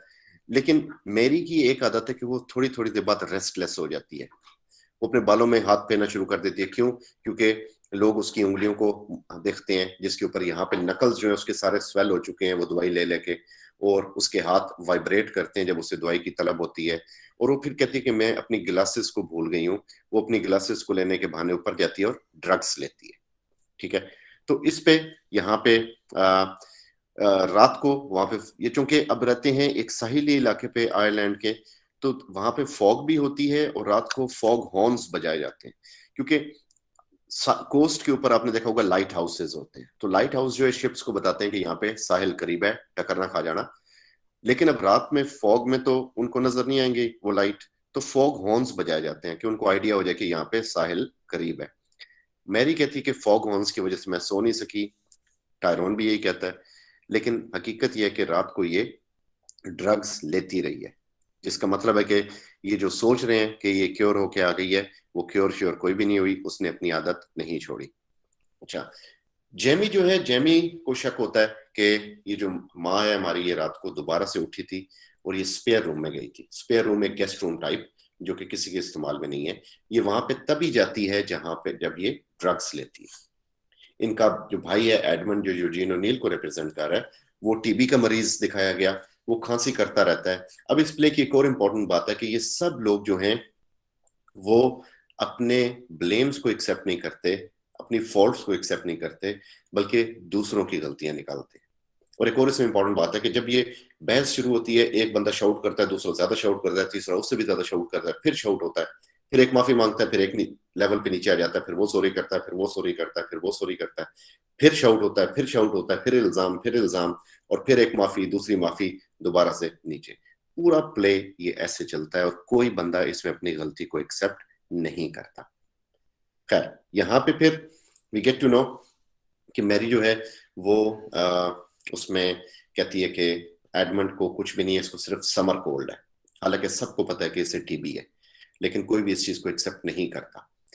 खैर, जो एडमंड है वो फिर नीचे रेस्ट करता है, और जो है जेमी, उसके लुक से मैरी को शक हो जाता है कि शायद इसने मुझे रात को ड्रग्स लेते हुए देख लिया। खैर, डॉक्टर हार्डी का जिक्र होता है कि डॉक्टर हार्डी एडमंड को क्योर करेगा, ट्रीट करेगा, तो ये सारे उस पर बरस पड़ते हैं बाप पे कि तुमने हमेशा अपने बेटे के लिए थर्ड क्लास डॉक्टर से रुजू किया, जिसकी वजह से उसका ये हाल है, तुम कभी भी ज्यादा पैसा नहीं खर्चते। खैर, उसमें फिर ये होता है कि दोनों जो बाप और बेटा एडमंड, जेमी और जो है जेम्स टायरोन, ये हेजेस काटने के लिए बाहर चले जाते हैं। तो एडमंड पीछे होता है, वो अपनी माँ से बात करता है इसी बारे में। तो उसकी माँ भी आगे से उस चीज को जुटला देती है कि मैं ड्रग्स नहीं लेती, और वो ऊपर चली जाती है। इन सब में सिर्फ एडमंड है जो अपनी माँ को प्रोटेक्ट करता रहता है, जिसमें इलेक्ट्रा कॉम्प्लेक्स ज्यादा है। जेमी भी बड़ा प्यार करता है माँ से, लेकिन वो सिनिक है, और उसका सिनिकल एटीट्यूड जो है वो उसे मजबूर करता है लोगों के ऊपर बुराइयां देखने से, लोगों के अंदर बुराइयां ढूंढने से, या उनकी टो में रहने से। खैर, उसमें फिर एक और इसके अंदर एक इम्पॉर्टेंट चीज ये है कि जो एडमंड है वो बीमार है, उसको टीबी है, और उसके लिए ड्रिंक इंतहाई मना है। ये रीजन क्या हुई कि बचपन में जब ये दोनों बच्चे डरते थे, तो जो उनका बाप था जेम्स टायरोन, वो दवाई नहीं देता था, वो इनको एक स्पून विस्की दे देता था कि विस्की इनके अंदर जाएगी तो गर्माइश होगी, तो फ्लू श्लू खत्म हो जाएगा, खांसी खत्म हो जाएगी। उससे ये लोग एडिक्ट हो गए। अब एडमंड को पता कि ये विस्की उसके लिए मौत है, लेकिन वो एक गिलास पीता है, दूसरा पीता है। उसका बाप उसके साथ बैठेगा, वो कहेगा तुमने विस्की पी, बड़ी गलत बात है, नहीं पीनी चाहिए, तुम बीमार हो। अच्छा चलो एक पी लो, कुछ नहीं होता। माँ आएगी, उसे डांटेगी, फिर कहेगी एक पी लो, कुछ नहीं होता। ये करते करते प्ले के एंड में कोई 10-12 गिलास अच्छे खासे वो पी चुका होता है। खैर, इसमें बार बार जो बात आती है वो आती है जेम्स टायरोन के ऊपर कि तुम अच्छा घर ले लेते, चीजें अच्छी होती, तुम अच्छी जगह पे हमें रखते, सब कुछ ठीक रहता, तुम थोड़ा पैसा खर्च कर लेते, हम सही हो जाते। तो खैर बहरहाल इसमें ये इनकी नोक झोंक पूरे प्ले में जारी रहती है, और मीनवाइल उसकी जो बीमारी है वो बढ़ती रहती है। उसकी बीमारी की वजह से डॉक्टर हार्डी ने 4 बजे फोन करके बताना है, इसके टेस्ट उसने किए हुए हैं कि एडमंड को असल में मसला है क्या। खैर, शाम को ये होता है कि डॉक्टर हार्डी जो वो फोन करता है और वो बता देता है कि एडमंड बेसिकली वाकई सफर कर रहा है टीबी से, और इसे सैनिटोरियम में भेजना पड़ेगा। तो उसमें जो डॉक्टर हार्डी के कहने पे अब सैनिटोरियम का बंदोबस्त किया जाता है। इस पे भी बहस होती है कि कोई घटिया सैनिटोरियम चूज करेगा जेम्स टायरोन। टायरोन कहता है कि मैं अपने जेब के हिसाब से चूज करूंगा। अब टायरोन को है लैंड लस्ट, वो जो पैसा कमाता है वो लगा देता है लैंड खरीदने पे और उसकी मॉर्गेज देने पे, यानी किस्तें देने पे। इसीलिए वो लैंड पुअर है कि कहने को उसके पास जमीन बहुत ज्यादा है, लेकिन पल्ले पैसा कुछ भी नहीं है, जो कमाई आती है वो किस्तों में लगा देता है। तो इस पे भी पूरी फैमिली को बड़ा एतराज है। खैर, वो एडमंड को पहली दफा जो है उसको 10 पाउंड्स देता है कि जाके ऐश करके आओ। उसे एडमंड को भी शक हो जाता है कि शायद मैं मरने वाला हूँ, इसलिए मेरा बाप मुझे इतना पैसा दे रहा है। मीनवाइल ये होता है कि दोनों जो हैं बेटे वो चले जाते हैं डॉक्टर की तरफ, और वहां से उन्हें जाना होता है पब्स में। बाप भी चला जाता है बाहर, और इन द एंड पीछे रह जाती है मदर। तो जो मदर है वो जाती है अपनी कैथलीन के साथ एक दुकान पे, और ड्रग स्टोर पे जाके ड्रग्स लेती है अपनी, क्योंकि उसके पास प्रिस्क्रिप्शन होती है पुरानी, तो उसको ड्रग्स मिल जाती है। बाद में जो है एडमंड और जेम्स ये घर पे आते हैं, इनकी फिर बहस होती है। तो वहां पे जेम्स जो है टायरोन वो बताता है कि मैं माइजर क्यों हूँ। तो अपनी पुरानी कहानी बताता है कि मेरा जो बाप था वो मेरी माँ के साथ कोई ज्यादा अच्छा सलूक नहीं था उसका, उसने हमें बिल्कुल किसी ना काबिल बना दिया, हमें कोई अच्छी रिहाइश नहीं दी। वो शराब पीता था, पीता पीता मर गया, और उसके बाद ये हुआ कि मेरी माँ ने हम सबको पाला, और मैंने फिर बचपन से काम किया, तो मुझे डॉलर की वैल्यू का पता है। मैरी का भी इसी तरह है कि मैरी जो है अपनी फादर की बात करती है कि उसके फादर ने उसकी मोहब्बत में कोई कसर नहीं उठा रखी थी, और वो जो चाहती थी वो लेके देती थी, लेकिन कहती है मेरी माँ जो है वो बीच में आ जाती थी, उसे बड़ी तकलीफ होती थी कि मेरा बाप मेरी ख्वाहिशें क्यों पूरी करता है। खैर, इसमें फिर जेमी आता है। जेमी जो है इस वक्त लेट नाइट आता है, और बड़ी उसने ज्यादा शराब पी होती है। तो अपने भाई को जो है ना शराब के नशे में कहता है कि, यानी कि भी उसका एक स्प्लिट पर्सनैलिटी हम देखते हैं। वो उसे कहता है कि तुम मुझसे बच के रहना, क्योंकि तुम्हारी जो ये खराबी है उसका जिम्मेदार मैं हूँ। मैं तगड़ा था बाप की तरह, तुम माँ की तरह वीक थे, लेकिन मैंने जानबूझ के तुम्हें जो है ये ड्रिंक वगैरह की तरफ लगाया, प्रोस्टिट्यूट्स की तरफ लगाया, ताकि तुम्हारे अंदर खराबी पैदा हो। और मैं चाहता था कि तुम फेलियर बनो। कह रहा कि मैं तुम्हें इसलिए बता रहा हूँ क्योंकि मैंने ड्रिंक किया हुआ है, सच बोलूंगा, मैं तुम्हें ये सैनिटी में कभी भी नहीं कह सकता था, इसलिए तुम मुझसे बच के रहना, मैं कोई भी मौका नहीं छोड़ूंगा तुम पे हमला करने का। तो इसमें हमें हैरत होती है उसके स्ट्रेंज एटीट्यूड पे, लेकिन वी एक्सेप्ट हिज ऑनेस्टी कि वो उसे बता रहा है कि उससे बच के रहना।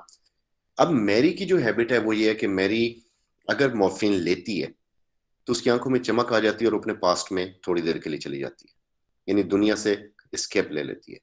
वो दोबारा लेती है जब मॉर्फिन तो ज्यादा पीछे चली जाती है, और वो एक और डोज के बाद मजीद पीछे चली जाती है, और रात तक उसका ये हाल होता है कि वो बिल्कुल फिजिकली इनके सामने है, लेकिन मेंटली वो अपने उस टीन एजेस में चली गई, जहाँ पे वो एक लड़की थी जिसको शौक था पियानो सीखने का और नन बनने का, और अपने फादर के घर में जहाँ पे वो ज्यादा खुश थी। तो अभी भी ऐसा हो रहा है कि उसने इतनी डोज ले ली है कि मेंटली वो बिल्कुल वो एक पुरानी बच्ची बन चुकी है, और उसको आसपास कोई लोग नजर नहीं आ रहे। खैर, इनको ऊपर से आवाज सुनाई देती है मैरी की।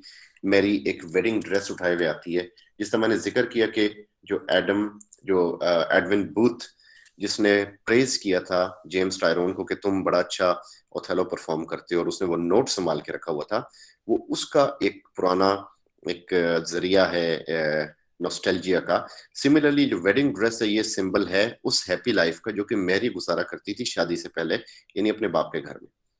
तो वो अपना वेडिंग गाउन उठा के आती है, और वहां पे ये जो प्ले है that comes to an end. So यहाँ पे वी गेट टू सी कि ये जो सारे कैरेक्टर्स हैं इनके अंदर बहुत कुछ ऐसा है जो कि हम रिलेट करते हैं यूजीन ओनील की लाइफ से। सो इसमें जो थीम्स हैं, ऑप्टिमिज्म एंड पेसिमिज्म, माइजरलीनेस जो कि इनके बाप के हवाले से, फैमिली रिलेशनशिप जो कि डोमेस्टिक लेवल पे, सोसाइटी एंड क्लास, क्योंकि सोशल इसमें दिखाया गया सेटअप कि जो बेटे हैं उनको बड़ी शर्म आती है उस इलाके में, क्योंकि उनकी कोई ज्यादा जान पहचान नहीं है, क्योंकि ये छुट्टियों में यहाँ पे आते हैं। रिलीजन दिखाया गया कि रिलीजन किस तरह इन लोगों के अंदर नहीं शामिल। मैरी बनना चाहती थी नन। अच्छा, मैरी के साथ क्या हुआ था, बेसिकली मैरी की ख्वाहिश थी मैं नन बनूं। अब वो जो नन्स के पास जहाँ पे रहती थी उनको तो पता थी किस पानी में। उन्होंने कहा ठीक है तुम नन बनना चाहती हो, एक काम करो, तुम अभी जाओ चर्च से जाओ, अपनी लाइफ गुजारो 1-2 महीने, और पार्टियां करो, म्यूजिक करो, लोगों से मिलो, फिर भी तुम्हारा दिल करे नन बनने का तो वापस आ जाना। तो ये वहां से निकलती है जब बचपन में, यानी लड़क अपने टीन एजेस में। तो वहां पे इसका वापस से कहता है कि तुम्हें मैं थिएटर दिखाता हूँ। वो उसको लेके जाती है, तो वहां पे फर्स्ट टाइम ये जेम्स टायरोन को देखती है स्टेज पे। वहीं पे उससे प्यार हो जाता है, वहीं पे ब्याह हो जाता है। वो नन बनने के सारे सपने उसके माइंड से निकल जाते हैं। तो नन्स को सही पता था कि ये इस काबिल नहीं है। तो यहाँ पे पास्ट एज अ रिफ्यूज और बर्डन, तो पास्ट जो है वो इस फैमिली के लिए रिफ्यूज भी है और बर्डन भी है। ये उसके अंदर, जिससे जेम्स टायरोन पुरानी बातें याद करके खुश होता है, मैरी खुश होती है, और ये पास्ट इनके लिए बर्डन भी है, जिसको देख के इनको ज्यादा तकलीफ होती है कि पहले हम खुश थे, अब हमारी लाइफ को क्या हो गया। उसमें आइसोलेशन है कि हर बंदा अकेला है, दो ही इकट्ठे रह रहे हैं, लेकिन लोनलीनेस इनके अंदर है। ड्रग्स और अल्कोहल इसका यूज दिखाया गया, सफरिंग दिखाई गई, गिल्ट और ब्लेम दिखाया गया कि हर बंदा अपने तौर पे गिल्ट फील करता है, लेकिन ब्लेम एक दूसरे पे ट्रांसफर करता है। एडिपस कॉम्प्लेक्स जो है जेम्स टायरोन में है, उस इन तीनों मर्दों के अंदर एडिपस कॉम्प्लेक्स है, और इनकी माँ के अंदर इलेक्ट्रा कॉम्प्लेक्स है। स्प्लिट पर्सनैलिटी दिखाई गई जो कि जेमी की है, जो कि अपने भाई को उस लिहाज से वॉर्न भी कर रहा है, प्यार भी करता है उससे, और मैरी जो कि फिजिकली इनके पास है लेकिन मेंटली इनसे दूर हो गई है। सिंबलिज्म क्या है? Title title itself is symbolic कि पेसिमिज्म की तरफ एक जर्नी चल रहा है। फॉग जो है वो सिंबल है कि something that hides you from people, कि जिसमें आप कुछ आप यानी कोई आपको देख नहीं सकता, और आपकी जो एक सॉलिट्यूड है वो आपके साथ है। फॉग हॉर्न जब बजते हैं तो उससे ये होता है कि वो जो नशा करके मैरी सोई होती है उसकी आंख खुल जाती है, डिस्टर्ब हो जाती है। सो फॉग हॉर्न सिंबल है रियलिटी का, जो हमें बुरी लगती है। मैरी जो अपने ग्लासेस ढूंढती रहती है वो सिंबल है मैरी के ड्रग लेने की उस कैफियत का। उसका जो वेडिंग ड्रेस है वो सिंबल है उसकी पास्ट हैप्पी लाइफ का।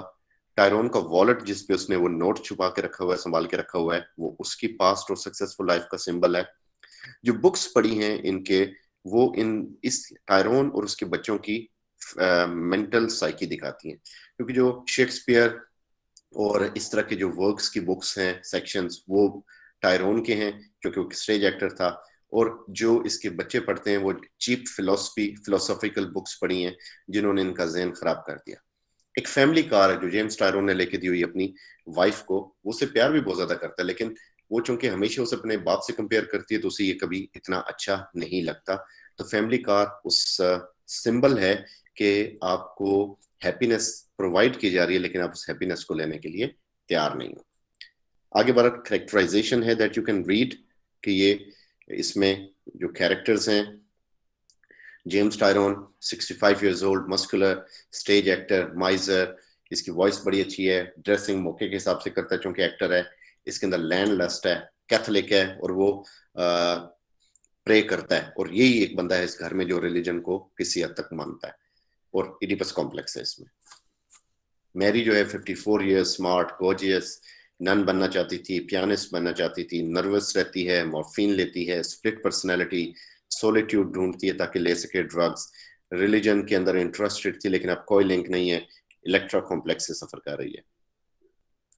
जेम्स टायरोन जूनियर यानी जेमी 33 साल का है, मस्कुलर है बाप की तरह, इज गुड फॉर नथिंग, कुछ भी नहीं कमाता, विस्कीज पीता है, हॉर्स के पास जाता है, इडिपस कॉम्प्लेक्स, स्प्लिट पर्सनालिटी, कोई लिंक नहीं रिलीजन से।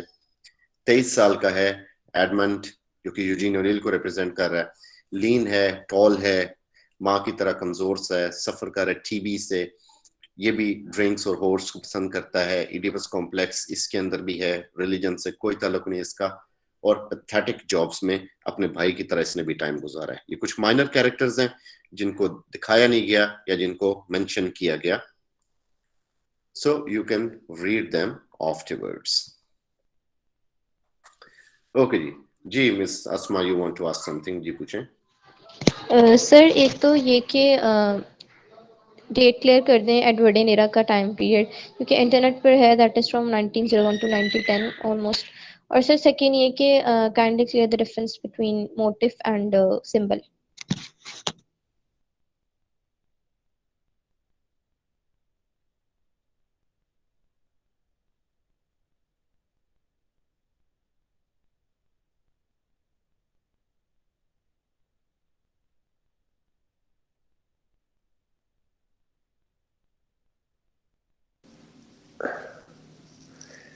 सर आप म्यूट पे हैं इस वक्त। सॉरी, आई वाज सेइंग कि ये जो कॉलोनियल एरा है, ये वैसे एडवर्डियन एरा तो वो है जिसमें किंग एडवर्ड जो है उसकी लाइफ के दौरान जो टाइम था, जो लिटरेचर लिखा गया वो वाला है। क्योंकि 20th सेंचुरी जो है उसके अंदर कोई प्रोमिनेंट और हमें फिगर नजर नहीं आता, so we continue that with the name of Edward, Edwardian era. हालांकि उसके आगे हमारे पास साथ ही वो पोस्ट कॉलोनियल एरा भी शुरू हो जाता है जो कि उसके साथ अटैच है।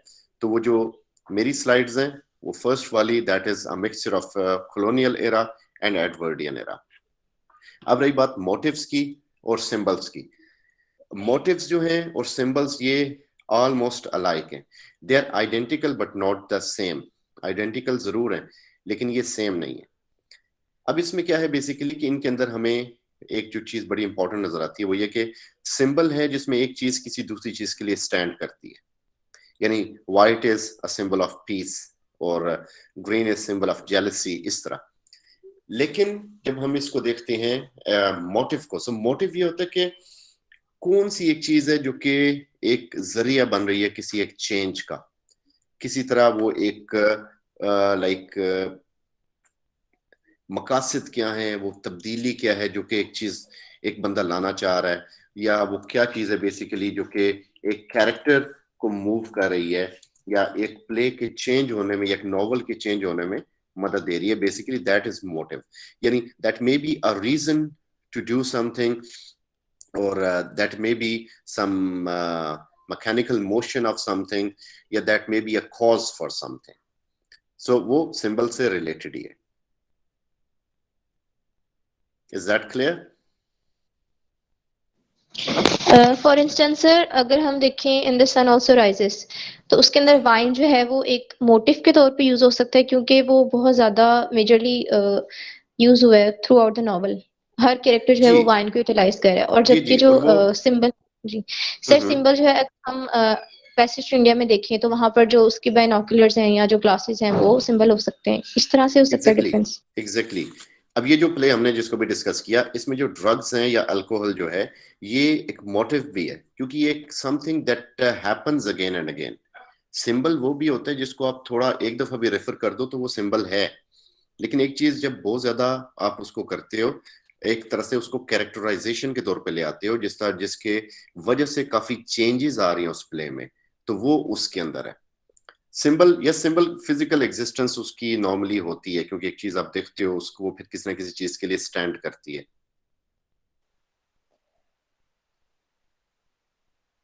सर ये long day's journey into night में जो अभी नॉस्टैल्जिया भी उसका हो सकता है। जी जी, नॉस्टैल्जिया मैंने हाँ बताया ना कि वो जो अपनी वो देखते हैं पुराने उस वर्क्स को, यानी वो अपने उसको देखता है पुराने नोट को, और वो अपनी उस वेडिंग ड्रेस को देखती है, तो वो नॉस्टैल्जिया ही है। जी, वो मोटिव है या सिंबल है? वो मोटिव होगा क्योंकि वही उनके जो अभी प्रेजेंट में उनकी लाइफ जी, है वो उसको वो मोटिव है, अफेक्ट कर रहा क्योंकि that occurs again and again. जो मोटिव होता है ना, बेसिकली वो एक थीम के तौर पे भी स्टैंड करता है, और इसको बार बार उसमें रीकर होना पड़ता है, है। क्योंकि वो ड्राइविंग ड्रेस की बात फोर्स बार होता बार है होती स्टोरी है, में। उसके उस वेडिंग, उसके उस नोट की बात बार बार होती है, अल्कोहल की बात बार बार होती है, उस मोर्फिन की बात बार बार होती है, तो ये चीजें मोटिव भी हैं। Motive, sorry. जी जी।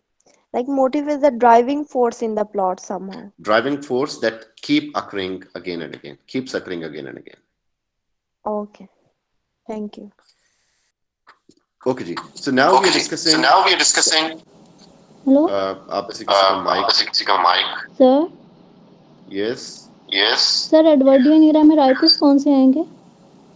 बेटा, वो मैंने आपको सारा बेटा, वो बता मैंने आपको दिया है, सारा आप बता उसको दिया देख है, आप लें। उसको देख लें। जो आपकी हिस्ट्री का पोर्शन मैंने आपको भेजा है, या हम इसको एक बार खत्म कर लें, फिर मैं आपको उसमें बता देता हूँ कि कौन कौन से राइटर्स उसमें शामिल हैं। ओके जी, सो ऑर्थर मिलर। सो ऑर्थर मिलर जो है, that is again an American writer and one of the most prominent American writer, जो कि हमारे पास अमेरिकन लिटरेचर में है। इसमें इसके जो दोनों थीम्स हैं जिनको हम पढ़ने जा रहे हैं, एक अगेन सोसाइटी को डिपिक्ट कर रहा है, एक उसकी फाइनेंशियल सेटिंग के अंदर डेथ ऑफ सेल्समैन, और द क्रूसिबल जो है वो उसके उस प्यूरिटन एस्पेक्ट को डील कर रहा है, जो कि हमने प्यूरिटन एज पढ़ते हुए कहा था, जिसके इनको हम डिस्कस करेंगे अमेरिकन लिटरेचर पढ़ते हुए, कि ये प्यूरिटन्स का क्या रोल था जब ये वहां से खत्म हुए और अमेरिका में आए, अमेरिका में आके इन्होंने नया चर्च डेवलप किया। सो पहले हम देखते हैं ये death of a salesman. Death of a salesman जो है, ये बेसिकली एक इंतहाई इम्पोर्टेंट प्ले है, जो कि मुख्तलिफ यूनिवर्सिटीज के सिलेबस में है। इसमें जो सेंट्रल कैरेक्टर है हमारा, विली लोमैन नाम है उसका, LOMAN, but he is known as, यानी उसको दिखाया इस तरह गया कि he is a low man, LOW, low, और MAN, मैन। इसकी स्टोरी के अंदर कोई अपरेंट एक्शन इतना नहीं है, इसके अंदर थॉट्स ज्यादा हैं, इसके अंदर जो थिंकिंग है वो ज्यादा है, इनके अंदर ख्यालात जो हैं, नॉस्टैल्जिया, वो बहुत ज्यादा है, और basically that is about American dream. So American dream जो था, that was a philosophy, that was a theme, slogan, जो कि डेवलप हुआ। ये एक नेशनल एथोस बन गया यूनाइटेड स्टेट में, और इसके जो इसने आइडियल्स बेसिकली सेट किए वो ये थे कि अपॉर्चुनिटी फॉर प्रॉस्पेरिटी जो है एंड सक्सेस, ये होनी चाहिए, लोगों को सक्सेसफुल होना चाहिए, उनको अपॉर्चुनिटी मिलनी चाहिए, स्टेट उनको अपॉर्चुनिटी प्रोवाइड करे, और उन ये अमेरिकन एक तरह से ख्वाब है कि हर जो अमेरिकन शहरी है वो सक्सेसफुल हो, मेहनत भी करे, और उस मेहनत की बेस पे सक्सेस हासिल करे। अब इस प्ले को समझना थोड़ा सा डिफिकल्ट इसलिए क्योंकि इस प्ले में एपरेंट एक्शन कम है, इनर एक्शन ज्यादा है। अब जब ये प्ले परफॉर्म होता है ना, तो इस परफॉर्मेंस में अगर आपने ये प्ले परफॉर्म होते देखे कहीं, तो उसमें ये होता है कि जब, क्योंकि पास्ट बहुत ज्यादा इसमें यूज किया जाता है, बहुत ज्यादा इसमें सीन्स हैं जो पास्ट के हैं, बार बार पास्ट को जिक्र किया जाता है, वो सीन्स दिखाए जाते हैं स्टेज के ऊपर। तो जो बेसिकली इसकी जब स्टेज परफॉर्मेंस हो रही होती है तो सामने बेसिकली कोई स्टेज, एक ही स्टेज दिखाया गया, उस एक स्टेज में बेसिकली एक कमरा दिखाया गया, ऊपर की बिल्डिंग दिखाई गई जहाँ पे इनके बच्चे रहते हैं, और दीवारें वहां पे एग्जिस्ट नहीं करी, लेकिन फील होता है कि दीवारें हैं, कि एक कमरा ये दूसरा कमरा है, लोग उन दीवारों के बीच में से नहीं आ सकते। लेकिन जब पास्ट में सीन जाता है तो हम देखते हैं कि वो दीवारें हट गई हैं और लोग, कैरेक्टर्स उस स्टेज पे कहीं से भी कहीं पे मूव करके जा सकते हैं। सेकेंडली, यहाँ पे एक और चीज जो इंपॉर्टेंट है वो ये है कि विली लोमैन जो है ये अब अपने ही आइडियल्स जो हैं इसके वो खराब हो चुके हैं। एक टाइम था, विली लोमैन एक बड़ा सक्सेसफुल सेल्समैन था, और ये वो टाइम था अमेरिकन ड्रीम से पहले, जब लोगों को इस चीज पे बिलीव था कि वेल लाइक होना, वेल एजुकेटेड या वेल क्या कहते हैं कि और मोर हार्ड वर्किंग होने से ज्यादा इंपॉर्टेंट है, कि आपकी सक्सेस तब है कि लोग आपको पसंद करते हो, आप कामयाब हो। विली लोमैन कोई ज्यादा पढ़ा लिखा नहीं था, he was an ordinary person, he was a salesman. वो अपना ब्रीफ केस उठा के जब जाता था तो दरवाजे ऐसे खुलते थे इसके लिए, हर जगह पे इसको लोग जानते थे, इसका नाम था, लोग इसको पसंद करते थे, क्योंकि दुनिया वेली थी, दुनिया के पास टाइम ही टाइम था, वो इसकी बातें सुनते थे, ये उनको खुश करता था, हंसाता था, और इसका काम बड़ा सक्सेसफुल चलता था। ये न्यूयॉर्क के आसपास के एरियाज में, यानी आसपास के दूर दराज के एरियाज में भी ये ट्रेवल करता था और अपने प्रोडक्ट्स को सेल करता था, और कंपनी से बहुत खुश थी। अब इसके जो बच्चे थे, जिसमें हैप्पी और जो है बिफ, ये बिफ जो है बड़ा बेटा, उससे इसको बड़ी उम्मीदें थी। बिफ जो था वो स्कूल की फुटबॉल टीम का कैप्टन था, और वो भी अपने बाप की तरह वेल लाइक्ड था, लोग उसको बड़ा पसंद करते थे, लेकिन he was not hard working, पढ़ाई भी नहीं करता था, और उसका कोई किताबों में इंटरेस्ट भी नहीं था, उसकी वजह से उसका छोटा भाई भी ऐसा ही था। अब इनके हमसाए में एक इसका दोस्त था चार्ली, जो कि मेहनती इंसान था, छोटा सा बिजनेस था उसका, और उसका बेटा भी पढ़ता था, बल्कि उसका बेटा बिफ का क्लास फेलो था इसके बेटे का, और उसके पीछे पड़ा रहता था कि तुम भी मेहनत करो, हिम्मत करो, हम कुछ ना कुछ पढ़ते हैं, तुम फेल हो जाओगे। लेकिन इसको ये था कि मैंने फुटबॉल जीतना है, लोग मुझे पसंद करते हैं। विली लोमैन ने अपनी फिलॉसफी अपने बच्चों में इनकलकेट की। ये भी हुआ कि इसके बच्चों ने एक दो दफा चोरी की, फुटबॉल चोरी कर लिया, तो इसकी माँ जो लिंडा है, यानी बिफ की माँ, विली की वाइफ, उन पे बड़ा गुस्सा करती थी, लेकिन विली खुश होता था कि मेरे बच्चे इतने डेयरिंग हैं। तो उस टाइम के हिसाब से वो चीजें ठीक थी, लेकिन बाद में जो प्ले प्रेजेंट में ओपन होता है, अब बहुत कुछ चेंज हो गया अमेरिकन ड्रीम के बाद। फिर इसका भाई था बेन, जो कि हमें प्ले में नजर नहीं आता, लेकिन जब प्ले में पास्ट दिखाया जाता है तो बेन की अपीयरेंस होती है as a past of imagination, as a part of imagination. तो वो स्टेज पे आता है और विली से बात करता है कि चलो तुम्हें अपने साथ में ले चलूं अफ्रीका, और वहां से हम अमीर होके आएंगे, क्योंकि वो विली के बाप को ढूंढने के लिए, यानी अपने बाप को ढूंढने के लिए जाता है, और उसके बाद फिर जब आता है तो रिच होता है, क्योंकि उसने डायमंड्स डिस्कवर किए होते हैं, बड़ी मेहनत करके कमाई करके आता है।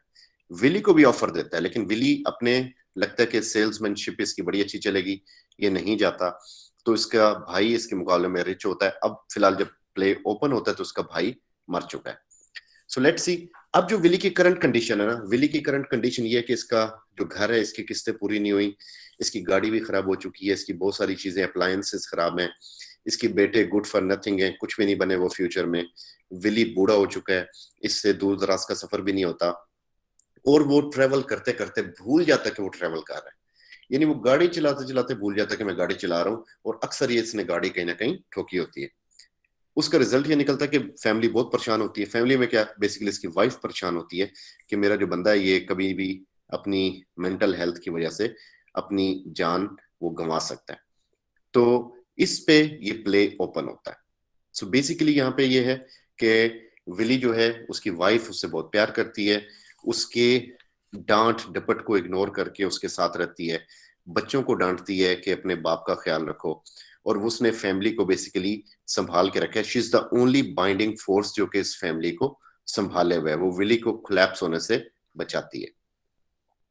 विली का बेटा जो जिससे बड़ी उम्मीदें थी, बिफ, उसने कुछ भी नहीं किया, किसी जमाने में बड़ा इंपॉर्टेंट रोल प्ले करता था, लेकिन अब जो है वो बिल्कुल खत्म हो चुका है।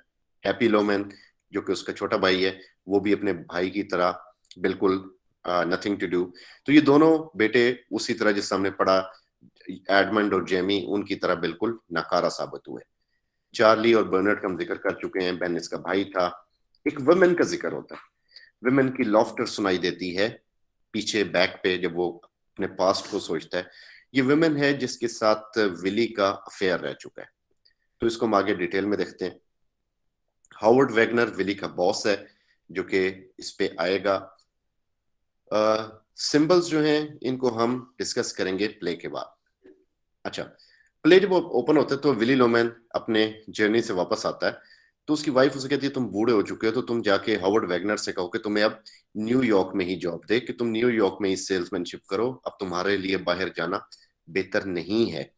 और फिर वो अपने बेटे की कंप्लेन करता है कि उसका बेटा जो है वो आया है घर पे, लेकिन वो कुछ भी नहीं करता और is nothing to do at all. तो इस पे इज क्रिटिकल, और वो अक्सर वो अपना जो है गुस्सा वो इन बच्चों पे निकालता है। लिंडा उसको पैसिफाई करती है। खैर, बिफ और हैप्पी जो हैं उन्हें अपने बाप पे गुस्सा भी बड़ा होता है, और ये भी होता है कि वो अपने बाप की उम्मीदों पे पूरा भी नहीं उतर पाए। तो ये है कि वो दोनों जो हैं वो एक प्लान सोचते हैं कि हम एक रैंच ले लें और रैंच के ऊपर अपना काम शुरू करें, अपना बिजनेस शुरू करें।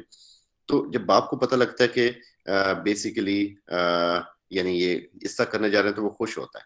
अच्छा, इस प्ले में अचानक ही जो बाप है वो डे ड्रीमिंग में चला जाता है। डे ड्रीमिंग मीन कि अचानक इसे जागते हुए ही पास्ट के ख्यालात आते हैं, और वो इतना महव हो जाता है कि उसे लगता है कि सब कुछ रियल हो रहा है। इसी वजह से इसने कई दफा अपनी गाड़ी उसका एक्सीडेंट भी किया होता है। इसको यंग बच्चे अपने नजर आते हैं, और यहाँ पे इसको यंग चार्ली, यंग बर्नार्ड वो भी नजर आते हैं।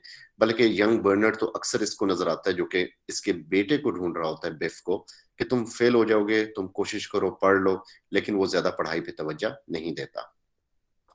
यंग लिंडा भी एंटर होती है, जो कि घर के काम कर रही है, और उसमें इनका जो इसका भाई बेन वो भी इस तरह आता है। एक मिस्ट्रेस की लॉफ्ट भी सुनाई देती है, जो कि ये सुनता है, और उसका वो डे ड्रीम साथ साथ चलता रहता है, उसकी फ्लर्टिंग। और ये अपनी वाइफ की स्टॉकिंग्स उस विमेन को गिफ्ट की होती हैं इसने बोस्टन में एक होटल में, तो ये उसको अक्सर उसमें पास्ट में देखता भी है। खैर, अब जो प्रेजेंट सीन आता है उसमें ये होता है कि यहाँ पे वो फिर अपने बेटों से बात करता है, उन्हें डांटता है। फिर वो पास्ट में जाता है जहाँ पे बिफ का एक चोरी किया हुआ फुटबॉल वो सामने आता है, तो ये कुछ भी नहीं कहता उन्हें। बिफ अपने मोहल्ले की लड़कियों के साथ भी कोई अच्छी सलूक नहीं करता। विली उस पर भी खुश होता है, हालांकि लिंडा इस चीज को बड़ा बुरा मनाती है और उसको डांटती है। खैर, अब इसमें ये होता है कि चार्ली जो है, चार्ले आता है इनके घर पे, और चार्ले और जो है ये लाइक विली दोनों दोस्त हैं पुराने, ये कार्ड्स खेलना शुरू हो जाते हैं। कार्ड्स खेलते खेलते अचानक वो डे ड्रीमिंग में जाता है और बेन आ जाता है। वो बेन से गुफ्तगू करता है, तो विली जो चार्ली है वो बड़ा हैरान होता है कि ये किससे बातें कर रहा है। तो यहाँ पे चार्ली उसको ऑफर भी करता है पैसों की, जॉब की, लेकिन ये उसको नहीं लेता, क्योंकि किसी जमाने में ये ज्यादा रिच होता है, चार्ली कम रिच होता है, और अभी इसको लगता है कि इसकी डिग्निटी किसे ये बिलो है चीज। हालांकि चार्ली फिर भी मंथली इसको कुछ ना कुछ पैसे दे देता है जबरदस्ती, लेकिन ये उसकी ऑफर इसलिए कबूल नहीं करता कि इसको इस ज़हन में पुरानी बातें होती हैं, किसी जमाने में मैं रिच था, चार्ली मुझसे कम रिच था। खैर, विली जो है वो चार्ली पे चिल्लाता है, चार्ली चला जाता है। फिर ये अपने पास्ट में जाता है, पास्ट की बातें उसको याद आती हैं। बेसिकली अब पास्ट में हुआ क्या था? पास्ट में ये हुआ था कि विली जो है वो अपनी गर्लफ्रेंड से बोस्टन में मिल रहा होता है। तो ये जो बर्नार्ड अक्सर पीछे पड़ा होता है बिफ के कि तुम फेल हो जाओगे, वो बिफ जो है वहां पे आता है बोस्टन में अपने बाप को ढूंढते ढूंढते कि मैं फेल हो गया हूँ, और तुम्हारा तो इतना वेल लाइक्ड हो, तुम्हारा इतना असर रसूख है, दुनिया तुम्हें जानती है, तो तुम यूं करो कि तुम मेरी हेल्प करो और मेरे टीचर से रब्ता करो। अब वो ये उसे जब कहने आता है तो वो डिस्कवर करता है कि इसके वॉशरूम में एक वुमेन छुपी हुई है। तो उसका जो एक बड़ा आइडियल इमेज होता है, बड़ा पूजता ही अपने बाप को, तो वो आइडियल इमेज टूट जाता है बाप का, और वो बिल्कुल उस डिस्गस्ट फील होती है। वो अपना स्कूल भी छोड़ देता है, और उसके बाद वो पेटी जॉब्स करना शुरू हो जाता है। यानी यहाँ से बाप और बेटे के दरमियान एक ब्रीच आती है जो खत्म नहीं हो सकती। अच्छा, प्रेजेंट में क्या होता है? प्रेजेंट में ये होता है कि विली जो है, विली अब अपने उसके पास जाएगा हॉवर्ड वैगनर के पास और उससे कहेगा उसे न्यूयॉर्क में जॉब दे। बिफ का जो पुराना एम्प्लॉयर था बिल ओलिवर, जिसने इसको एक दफा निकाल दिया था, ये उसके पास जाएगा लोन लेने के लिए, तो मुमकिन है इस फैमिली के हालात ठीक हो जाएं। तो जो नेक्स्ट डे बड़ा इंपॉर्टेंट होता है कि विली जो है अपने बॉस से मिलेगा, बिफ अपने बॉस से मिलेगा, कुछ कर्जा मिल जाएगा, कुछ सेटलमेंट हो जाएगी। तो शाम को उन्होंने मिलना होता है एक होटल में, रेस्टोरेंट में, जहाँ पे ये दोनों बेटे और जो है बाप ये मिलेंगे। अगले दिन होता क्या है कि अगले दिन जब ये जाता है विली, तो हॉवर्ड उसको लिफ्ट नहीं कराता, बल्कि उसे वो टेप रिकॉर्डिंग सुनाता रहता है, जो कि रिकॉर्डर्स उस जमाने में नए नए आए होते हैं, उसने बीवी बच्ची की आवाज रिकॉर्ड की होती है। जो विली है उसको बड़ा गुस्सा आ रहा होता है। बहरहाल जब उसे अपने मुद्दे पे आता है तो हॉवर्ड कहता है कि तुम्हें न्यूयॉर्क क्या, तुम्हें अब जॉब पे रखना ही नहीं चाह रहा, तो उसे फायर कर देता है। दूसरी तरफ क्या होता है कि जो वो है बिफ, वो जब जाता है तो बिफ को उसका बिल ओलिवर वो उसे घास नहीं डालता, ये पुरानी आदत के मुताबिक उसका पेन चोरी करके निकल आता है, जिससे वो बिल्कुल ही last nail in the coffin के वो अपने सारे दरवाजे बंद कर देता है। खैर मीनवाइल पास्ट के बहुत सारे सीन्स हैं जो इसमें आते रहते हैं। रात को बाप और बेटे ये मिलते हैं एक दूसरे से होटल में, रेस्टोरेंट में। सो उस रेस्टोरेंट में क्या होता है कि जो दोनों बच्चे होते हैं वो अपनी गर्लफ्रेंड्स प्रोस्टिट्यूट्स के साथ आए होते हैं और वो अपने बाप को नशे में उसकी यानी बेइज्जती करते हैं। बाप इनसे बहस करता है, उस बहस के रिजल्ट में उसको वहीं नशे की हालत में छोड़ के निकल जाते हैं। जब ये घर आते हैं तो घर आके फिर जो माँ है वो डांटती है इनको कि तुम लोगों ने अपने बाप के साथ क्या सलूक किया, उसको कहाँ छोड़ के आ गए। और विली को पता होता है अब घर जो है वो नहीं संभलेगा, अब सब कुछ खत्म हो रहा है। सो फाइनली जो है विली उसको एक जहन में तरकीब आती है। उसकी माँ उनको अक्सर ही कह चुकी होती है कि तुम्हारे बाप की हालत बड़ी खराब है, उसने गैस का पाइप जो है वो सूंघने की कोशिश की थी और वो इसलिए की थी कि वो मर जाए, कि वो इतना बेजार हो गया अपनी लाइफ से, इतना डिप्रेशन में है कि वो अपने आप को कत्ल भी कर सकता है। लेकिन बच्चे उस चीज को सीरियस नहीं लेते। तो उसके बाद ये होता है कि जब विली घर आता है, और विली को एक और भी टेंशन बड़ी होती है कि मेरे जो घर के आसपास जो हैं बड़ी बड़ी इमारतें बन गई हैं, किसी जमाने में खाली घर था, अब बड़े बड़े अमीर लोग आसपास आ गए हैं, अब इनके घर में सूरज की रोशनी नहीं आती, इतनी बड़ी इमारतें, और इनका छोटा सा घर है बीच में। तो फिर बहरहाल विली जो है जब वो घर आता है डिप्रेस होता है, अचानक स्क्रीच की आवाज आती है और विली अपनी गाड़ी को दीवार में मारता है और उसके बाद मर जाता है।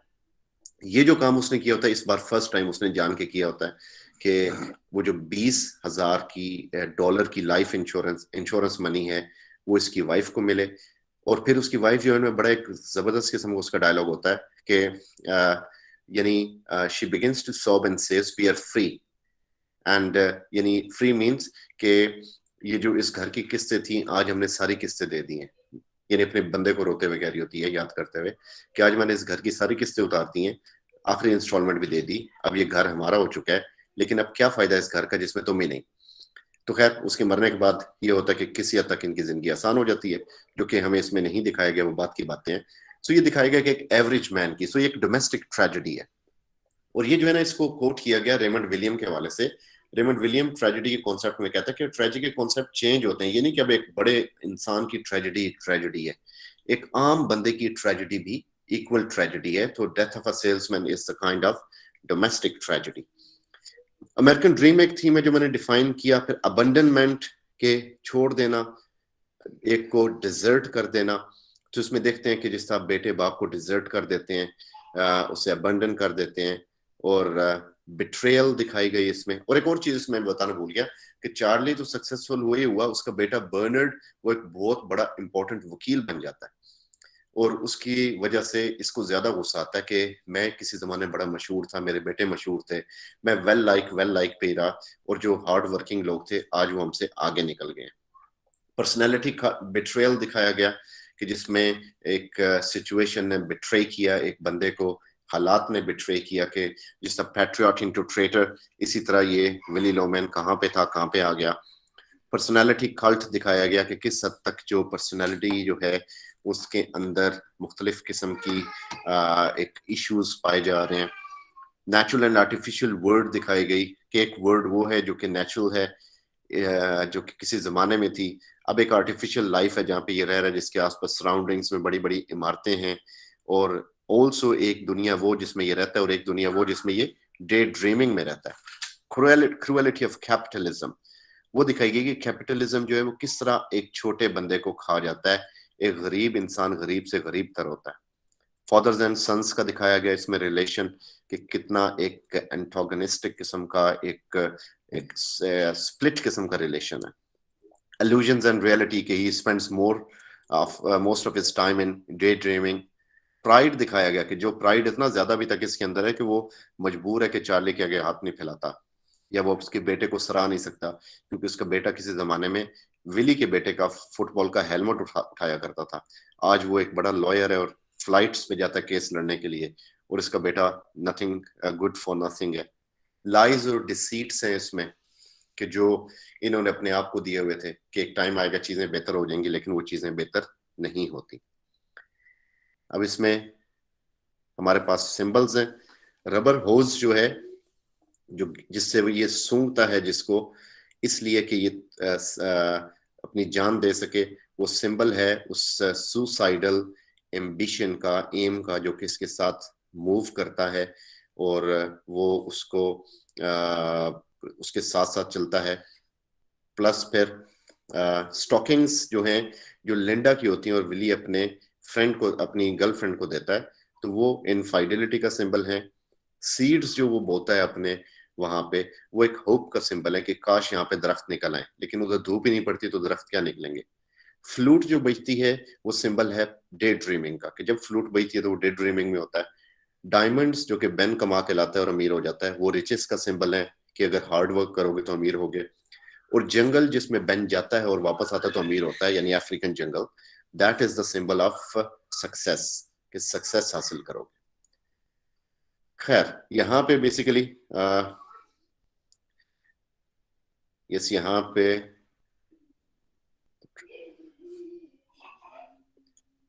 जी tragedies are all over. Arif, tragedies जारी बात है, they are written with the एम के जारी बात है आपको एक चीज का दूसरा रुख दिखाया जाए जो कि अल्टीमेटली बहुत सारी जगहों पे नहीं दिखाया जाता। Now the crucible, my favourite play, ये भी आर्थर मिलर का प्ले है और ये डेथ ऑफ अ सेल्समैन के मुकाबले में अब ज्यादातर यूनिवर्सिटीज में इसको भी फोकस किया जा रहा है। डेथ ऑफ अ सेल्समैन के साथ द क्रूसिबल इसलिए इंपॉर्टेंट है क्योंकि that tells you another picture of the Puritan community. Meanwhile, we are having some questions. Ji, Asma, Vicky. Sir, my question is, can we analyze the death of a salesman from the Marxism perspective, because that is very much related to socio-economic Yes, exactly. perspective and yes, class. Socio economic perspective के हवाले से हम उसको देख सकते हैं। Classicism है basically, जिसमें ये दिखाया गया कि क्लासेस जो हैं वो किस तरह बनी और किस तरह वो जो गरीब है, जिसको मैंने जिक्र किया, गरीब से गरीब तर होता गया। लेकिन इसमें मार्क्सिज्म के साथ साथ ये है कि एक बंदे का अपना रोल भी है इसमें, जो कि इसका ट्रेजिक फ्लॉ है बेसिकली विली का, कि Willy did not change himself with changing events.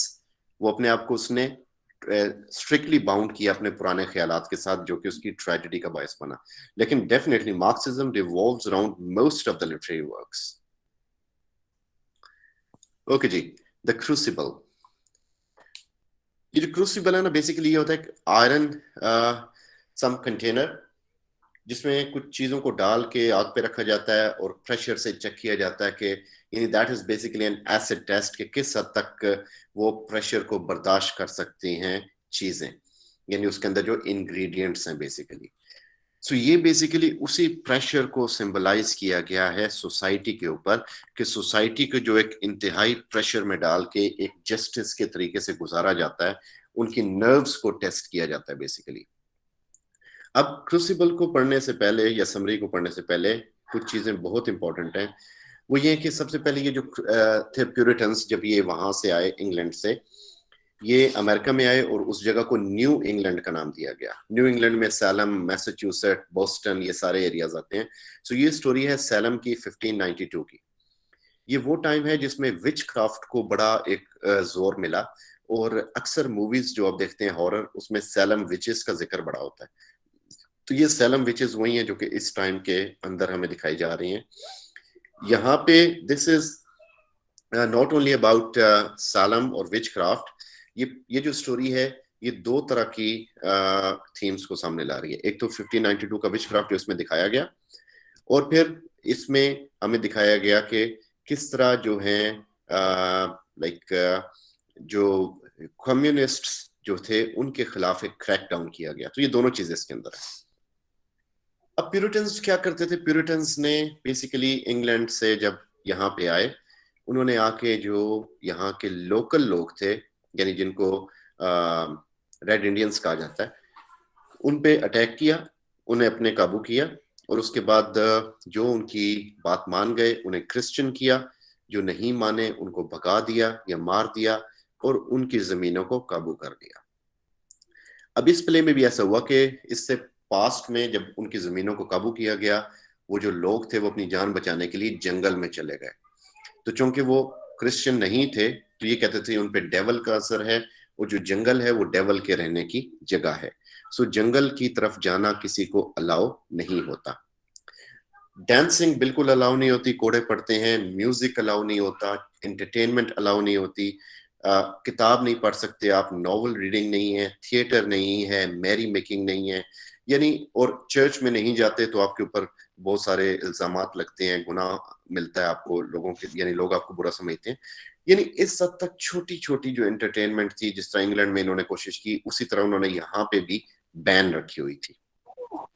इस बीच में क्या हुआ कि मुख्तलिफ बड़े बड़े लोगों की जो ख्वात बेटियां थी, और उसके अलावा कुछ बड़े लोगों के घर में काम करने वाली मुलाजमाएं, इनकी आपस में केमिस्ट्री होती है। तो ये बच्चियां, छोटी बच्चियां होती हैं, ये एक जंगल में जाती हैं, वहां पे डांस करती हैं, सिर्फ और सिर्फ स्पोर्ट के लिए। एक बच्ची उसमें से अपनी तरफ से कोशिश करती है जादू करने की, लेकिन वो कोई सीरियस चीज नहीं है, that is only happening in fun. अब वो जो ये डांस कर रही होती है, वो डांस डिटेक्ट हो जाता है, यानी वहां का प्रीस्ट ही उस जगह से गुजरते हुए देख लेता है कि बच्चियां डांस कर रही हैं, बीच में एक कोई चीज पक रही है, और उसके आसपास एक अफ्रीकन लड़की औरत जो है वो बारबाडोस के गाने गा रही है एक बड़ी अजीब लैंग्वेज में, और वो जब इस तरह हो रही है आग के ऊपर, तो उसके साए से ऊपर से वैसे काला उसका रंग है, बड़ी हॉरिबल लग रही है। तो ये पूरा एक सीन लगता है मैजिक का। अब जब सारे लोग देखते, जब वो सारी बच्चियां देखती हैं कि हमें डिटेक्ट कर लिया गया, तो सारी वहां से घबरा के भागती हैं। उनमें से एक बेटी होती है इसी प्रीस्ट की, एक उसकी भांजी होती है, और एक उसी इलाके के लैंडलॉर्ड की बेटी होती है। तो ये बच्चियां डर के मारे बेहोश हो जाती हैं। क्यों? क्योंकि उन्हें पता कि अब कोड़े पड़ेंगे, और एक बच्चे को तो थप्पड़ से भी डर लगता है, तो ये तो कोड़े पड़ना बड़ी एक बात होती है। तो अब वो जो है वो इस चीज को कन्वर्ट कर देती हैं किसमें, इस विच क्राफ्ट के अंदर। और ये वो नहीं करती, वो कहते हैं child is father of man, बड़ी इंपॉर्टेंट सेइंग है। तो ये वो बेसिकली वो सीखती हैं, अच्छा ये भी हो सकता है, ये भी हो सकता है, तो वो फिर उस चीज को यूज करती हैं। मैं आगे बताता हूँ कि वो कैसे हुआ। अब इसके अंदर हमें दिखाया गया एक बड़ा important scene, individual versus community. यहाँ पे हमें दिखाया गया कि कुछ लोग हैं जिसमें जॉन प्रॉक्टर प्रोटैगनिस्ट है, उसके साथ रेबिका नर्स, और उसके साथ जाइल्स कोरे। ये कुछ लोग ऐसे हैं जो कि बाकी सोसाइटी के मुकाबले में थोड़े से अच्छे दिल वाले हैं, इनके दिल में कोई खुदा का खौफ है, सोसाइटी की मोहब्बत है, और ये हर एक से राजाता पंगा नहीं लेता है। दूसरी तरफ चर्च का ये पादरी है जिसका नाम पेरिस है, जो कि मटीरियलिस्टिक किस्म का इंसान है, पहले बिजनेसमैन था, अब पादरी बन गया। और दूसरा इसके साथ जो है वो है पटनम।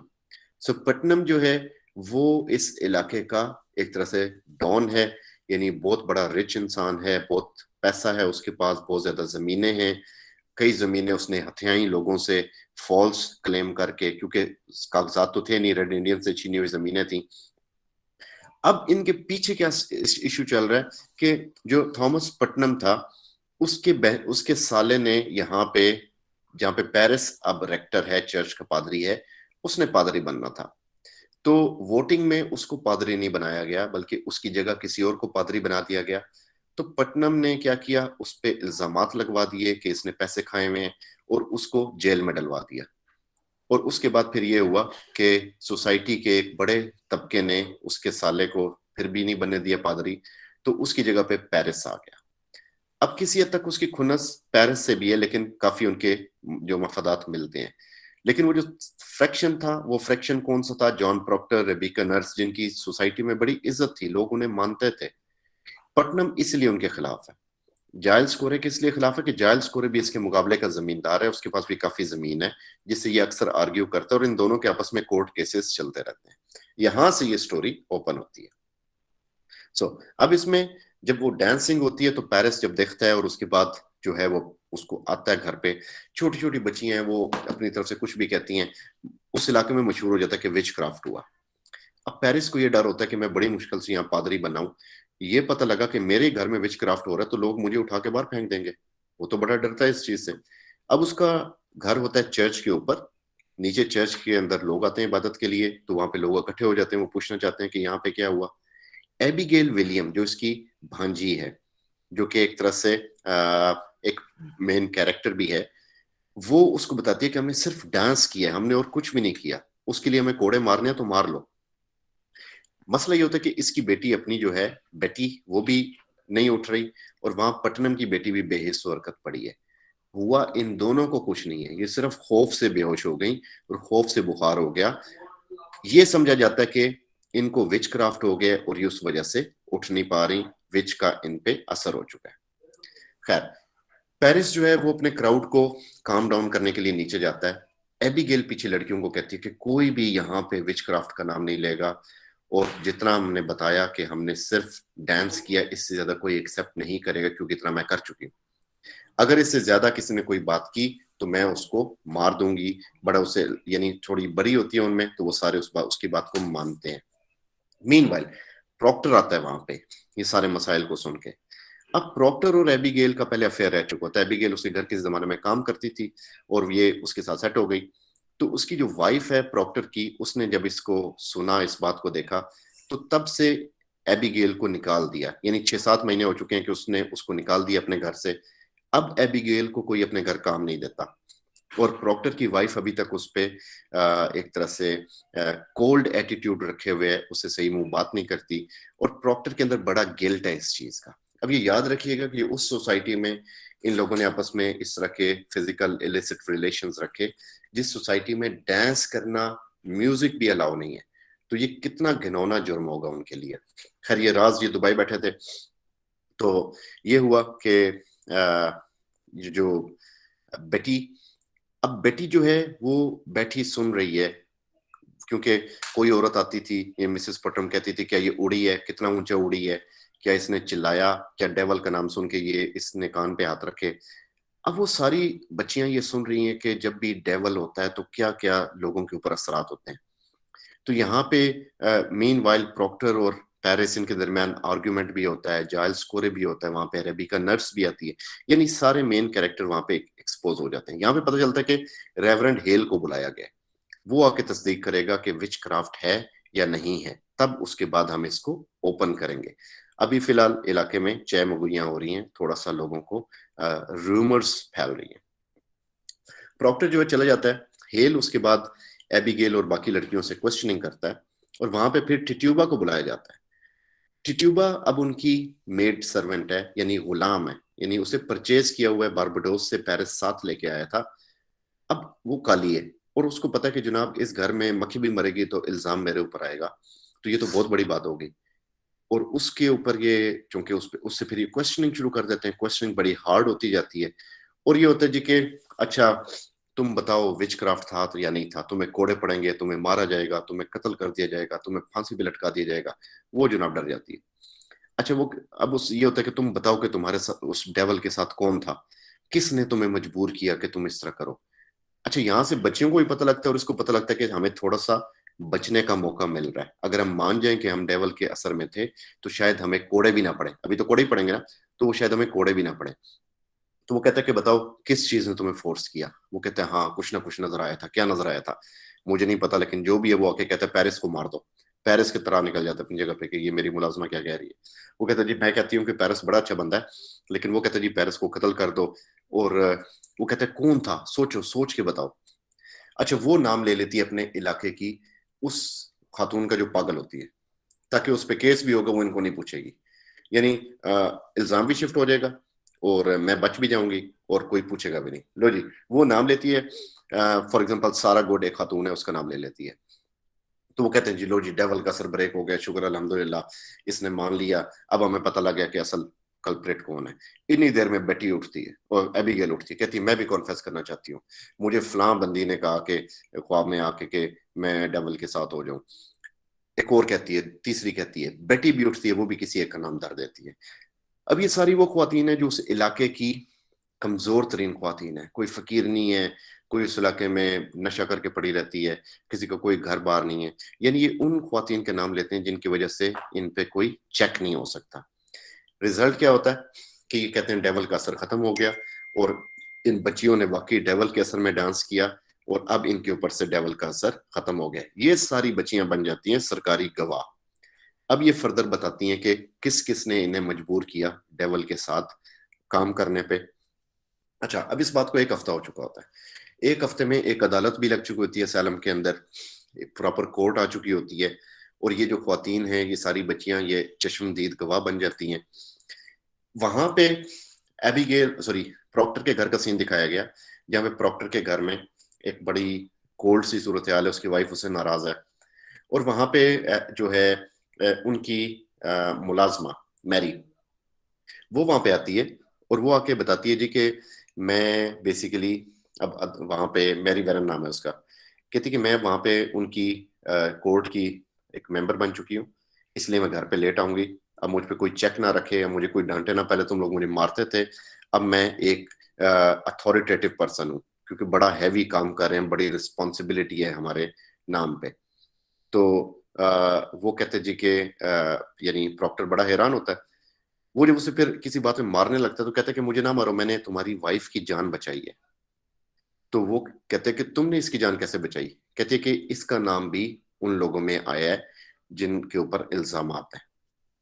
अब वो जो बच्चियां हैं वो आहिस्ता आहिस्ता उन मुफलिसों का नाम लेने से अब वो बड़े बड़े लोगों की ख्वातीन पे, वाइफ्स पे, लोगों पे इल्जाम लगा रही हैं, क्योंकि विचेस है तो वो ख्वातीन के ऊपर इल्जाम लग रहे हैं। अब यहाँ पे एबिगेल ने इल्जाम लगा दिया एलिजबेथ पे। क्यों? क्योंकि एलिजबेथ अगर टंगी जाएगी तो उसका रास्ता साफ हो जाएगा और वो जॉन प्रॉक्टर से शादी कर लेगी, क्योंकि वो भी इससे प्यार करती है।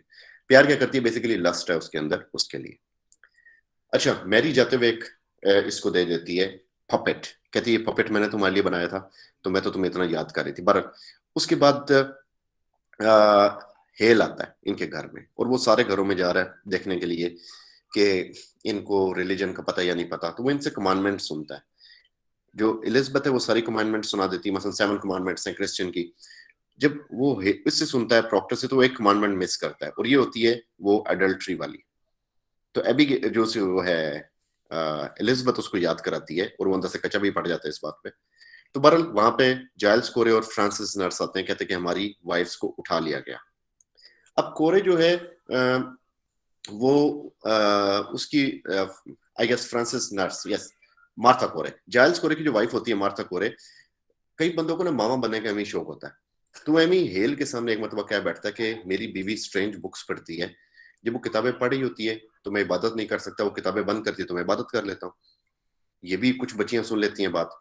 अब वो असल में क्या होता है कि वो नॉवल पढ़ रही होती है, जो कि वहां पे अलाउ नहीं था नॉवल रीडिंग, और ये चूंकि अनपढ़ था, इसको नहीं पता था, ये बात उसके अगेंस्ट चली जाती है और वो उसकी वाइफ को उठा लेते हैं। खैर, वो उनको पकड़ के ले जाते हैं, इन्हीं देर में ऑफिसर्स आते हैं और वो एलिजबेथ को भी ले जाते हैं। अब उसके पास एक ऑप्शन होता है कि मैरी, क्योंकि मैरी देखती है कि, और उठाते क्यों एलिजबेथ को, उसके घर की तलाशी लेते हैं तो वहां से पपेट निकल आता है और पपेट के अंदर नीडल्स छुपी होती हैं। एबिगेल ने क्या किया होता है, एबिगेल ने इसकी पपेट में नीडल लगा दी होती हैं और वहां पे उसने खाते हुए अपने मुंह से नीडल्स निकालती है कि ये देखो मेरे ऊपर जादू हुआ, ये एलिजबेथ कर रही है।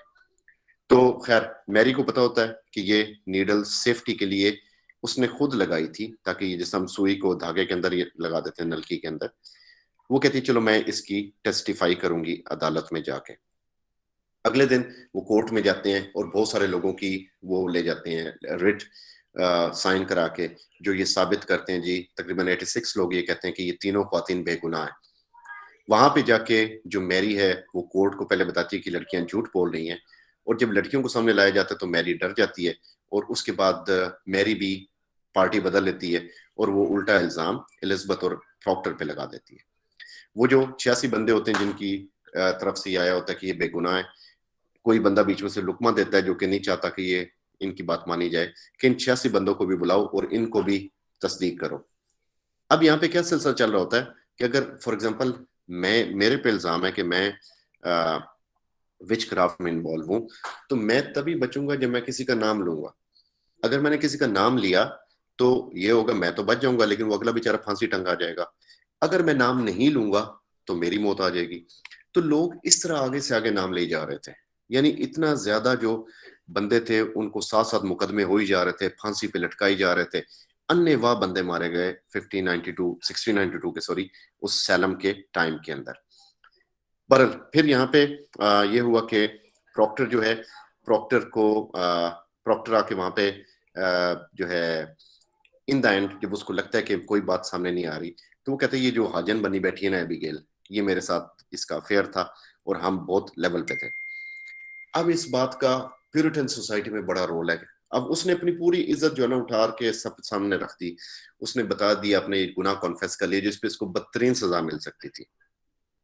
खैर वो उसकी वाइफ कहते हैं जी कि इतना बड़ा इल्जाम लगा रहा है एबिगेल पे, तो वो उसकी वाइफ को बुलाते हैं, प्रॉक्टर का मुंह एक तरफ मोड़ देते हैं, उसकी वाइफ से पूछते हैं, और क्योंकि वो कह चुका था कि मेरी वाइफ कभी झूठ नहीं बोलती, तो उसे पूछते हैं कि क्या तुम्हारा हस्बैंड उसके साथ उसके गलत रिलेशंस थे? अब उसको तो पता होता कि थे, लेकिन वो अपने हस्बैंड को बचाने के लिए, उसकी इज्जत बचाने के लिए कह देती है जी कि नहीं थे, और प्रॉक्टर पहले एक्सेप्ट किए बैठा होता है। तो ये होता है कि उसकी एक्सेप्टेंस भी किसी काम नहीं आती, वो जो एबिगेल पे इल्जाम लगाता है वो उस इल्जाम का भी फायदा नहीं होता। मीनवाइल ये होता है कि चूंकि जो एलिजाबेथ है वो प्रेग्नेंट है, तो उसका मुकदमा वो थोड़ी देर के लिए टाल देते हैं, प्रॉक्टर को वो धर लेते हैं अंदर। प्रॉक्टर से वो कहते हैं साइन करके दो जो तुमने कहा सारा कुछ, क्योंकि प्रॉक्टर कहता है ठीक है अगर यही सुना चाहते हो मेरे मुंह से तो चलो मैं डेविल के साथ हूँ। तो वो कहते हैं लिख के दो। कहता है जब मैंने तुम्हारे सामने अपना सारा कुछ रख दिया, अपनी इज्जत नीलाम करती, अब तुम कम से कम मेरा नाम तो मेरे साथ रहने दो। तुमने जरूर बाहर जाके इश्तिहार लगाने के प्रॉक्टर ने ये कहा, तुम्हें मारना ही मार दो।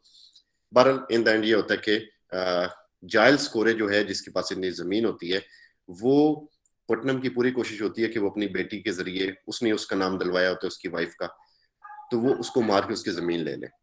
उसके जो है वो उनकी बात नहीं मानता, ये होता है कि उसको संसार उसके ऊपर पत्थर रख के मार दिया जाता है। वो बार बार ये कहता रहता है मोर वेट के, और वजन डालो।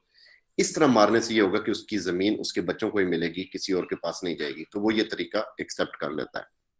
बहरहाल एक टाइम ये होता है कि जब ट्रायल्स बहुत ज्यादा होते हैं और लोगों को, इवन कोर्ट को भी शक होना शुरू होता है कि पूरा विलेज हमने खाली कर दिया मार मार के, तो विच तो हमें कोई प्रैक्टिकली नजर नहीं आई। तो एबिगेल मीनवाइल पेरिस के सारे पैसे लेके वहां से निकल जाती है, और सबको पता लग जाता है कि ये हमारे साथ फ्रॉड हो गया, और कोर्ट भी जो है वो इन द एंड वहां से फारिग हो जाती है, निकल जाती है। और मीनवाइल जॉन प्रॉक्टर जो है उसे कत्ल कर दिया जाता है, उसे सजा दे दी जाती है। ये इंपॉर्टेंट कैरेक्टर्स हैं जिसमें John Proctor, Abigail William, Hale, Reverend Parris, Rebecca Nurse, Francis Nurse, जज Danforth, Giles Corey, Thomas Putnam, ये इंपॉर्टेंट थीम्स हैं। जस्टिस, यानी वो कहा जाता है कि injustice anywhere is threat to justice everywhere, कि कहीं एक जगह पे इनजस्टिस होगा तो हर जगह पे जो जस्टिस है उसके लिए थ्रेट है। तो यहाँ पे जस्टिस का हमने देखा आवे का वही बिगड़ा हुआ था, यानी कोर्ट इसलिए बंदे मारी जा रही थी कि हमने पहले 20 बंदे मार दिए हैं, अगर हम मान लें कि ये गलत हो रहा है तो फिर हमने जो 20 बंदे मारे वो किस चक्कर में मारे, वो इस चक्कर में काम चुक के रखते हैं। विच क्राफ्ट जो कि असल में था ही नहीं, उसे सिर्फ बेस बनाया गया इन्हें मारने के लिए या बदला लेने के लिए। इंडिविजुअल वर्सेस सोसाइटी के कुछ लोग एक साइड पे थे और सोसाइटी एक साइड पे थी। प्यूरिटनिज्म हम ऑलरेडी डिस्कस कर चुके हैं। लस्ट जो एबिगेल की थी उस वो बायस बनी बहुत सारी अमवात का। लैंड लस्ट पटनम की बहुत सारे बंदे उस वजह से मरे। मटीरियलिज्म पेरिस का, कि वो एक मटीरियलिस्टिक किस्म का रिलीजियस इंसान था। मास हिस्टेरिया यानी एक खौफ जो कि कोविड में हो गया था कि हम एक दूसरे से हैंडशेक नहीं करते थे, कि हर जगह पे खौफ की फिजा थी। पैरानोया, डिस्ट्रस्ट, कि आप किसी पे भी ट्रस्ट नहीं कर सकते, कल को कोई भी मुसलमान होकर आपको मार सकता है किसी भी तरह के इल्जाम में। विच एंड जो ट्रायल्स हैं, और मैकार्थीइज्म। अब मैकार्थीइज्म ये कि जज मैकार्थी जो था उसने ये ट्रायल्स किए। अब एक नथानियल हॉथरन, आपने नाम सुना होगा, एक बहुत बड़ा राइटर है। उसका आई गेस ग्रैंडफादर या ग्रेट ग्रैंडफादर वो इन्वॉल्व था इन ट्रायल्स के अंदर सैलम के, और उसने इतने फजूल किस्म के ये डिसीजंस लिए कि उसकी बेस पे ये जो इसका जो नथानियल हॉथरन था, उसने अपने नाम के स्पेलिंग चेंज कर दी कि मैं इस खानदान का बंदा ना लगूं, यानी इस हद तक वो उनसे पुर था। खैर, ये विचक्राफ्ट ट्रायल्स और मैकैर्थीज़म ये इस हद तक आपस में सिमिलर हैं कि जिस तरह इल्जामात लगे और हर एक को विच कह के अपने बदले लिए गए, ये कम्युनिज्म में भी हुआ कि जब कैपिटलिज्म और कम्युनिज्म की जंग जारी थी, तो जो कम्युनिस्ट लोग थे, जो नहीं भी थे, उन पे कम्युनिस्ट का इल्जाम लगा के उन्हें मार दिया जाता था। तो उस वक्त भी डिस्ट्रस्ट और पैरानोया, ये सारी सिचुएशन मौजूद थी, मास हिस्टेरिया था, और एक इस तरह ही टारगेट किलिंग हुई, लोगों को पकड़ा गया, उनको फांसी चढ़ाया गया कि यहाँ पे कम्युनिस्ट एलिमेंट्स अमेरिका या इंग्लैंड में ना फैले। पपेट जो है वो सिंबल है ट्रैप का, जो कि ट्रैप करता है एलिजाबेथ को, और crucible itself is symbol of that test in which और through which all the people go, और उनके उन नर्व्स को टेस्ट किया जाता है कि हाउ गुड और otherwise they are.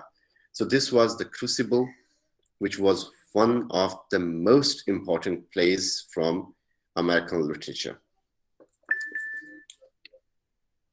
So now house is open for any question that you might be asking.